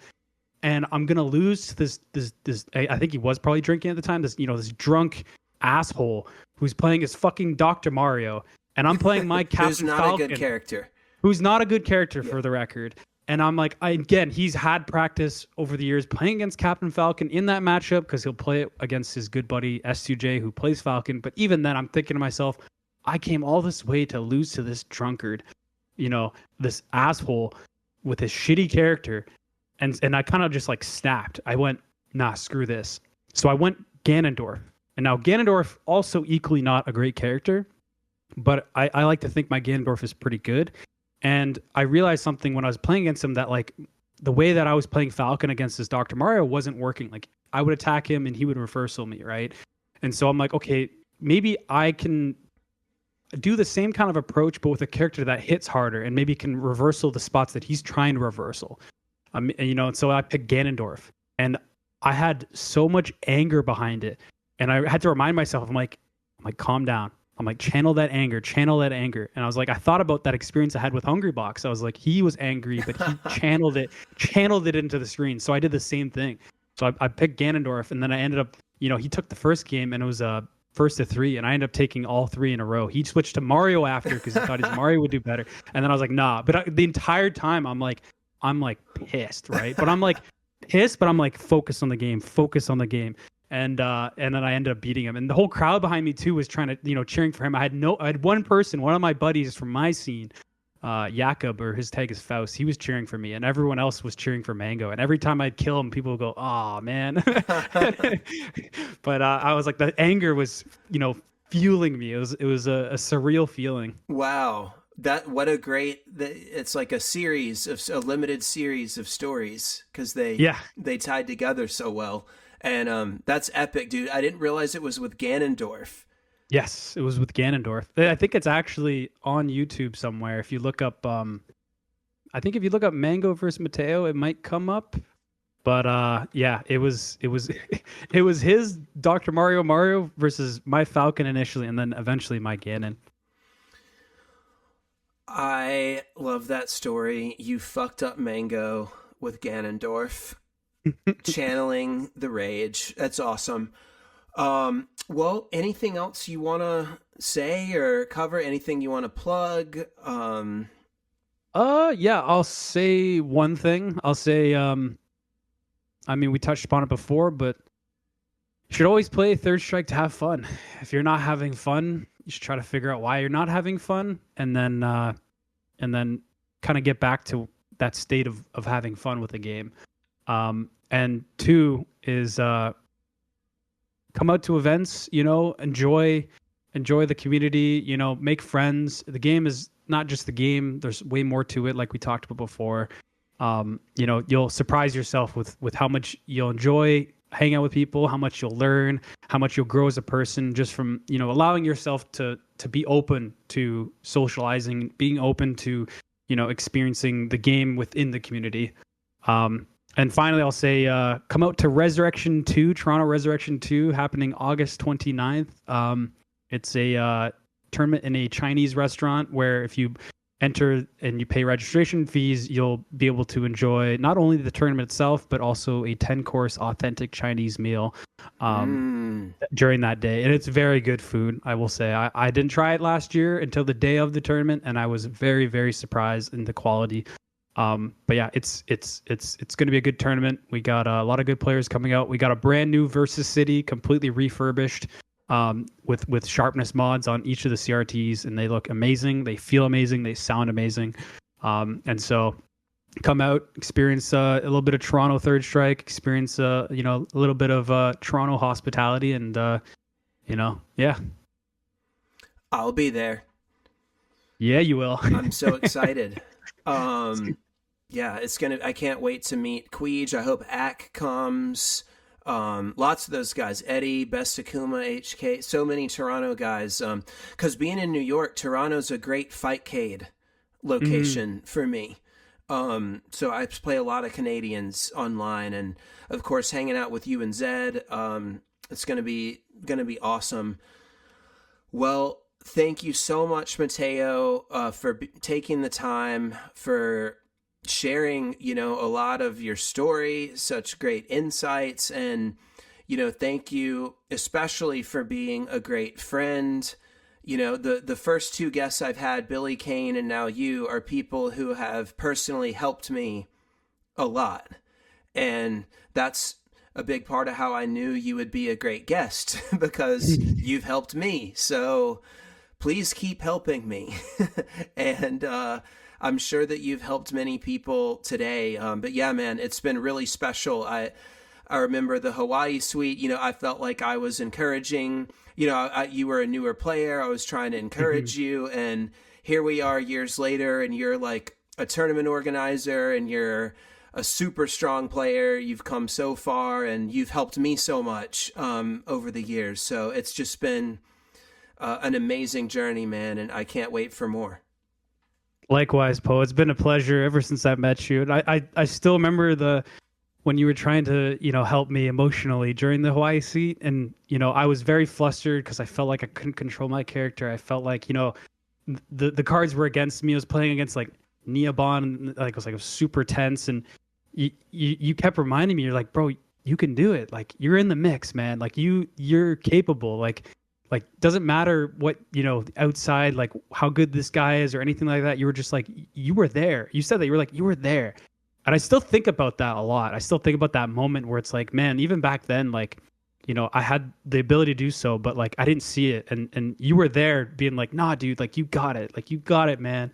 And I knew like after that experience alone, I was like, okay, this is somebody that like is a good person, someone who I want to build a good, friendship with, good relationship with. And I think we have over the last 2 years. And I'm looking forward to the next years to come. And hopefully next year, this time, we'll be even better players, better friends, better people in general. And I'm just excited to see what'll happen, my guy. Let's be better people. Let's just fucking grow together.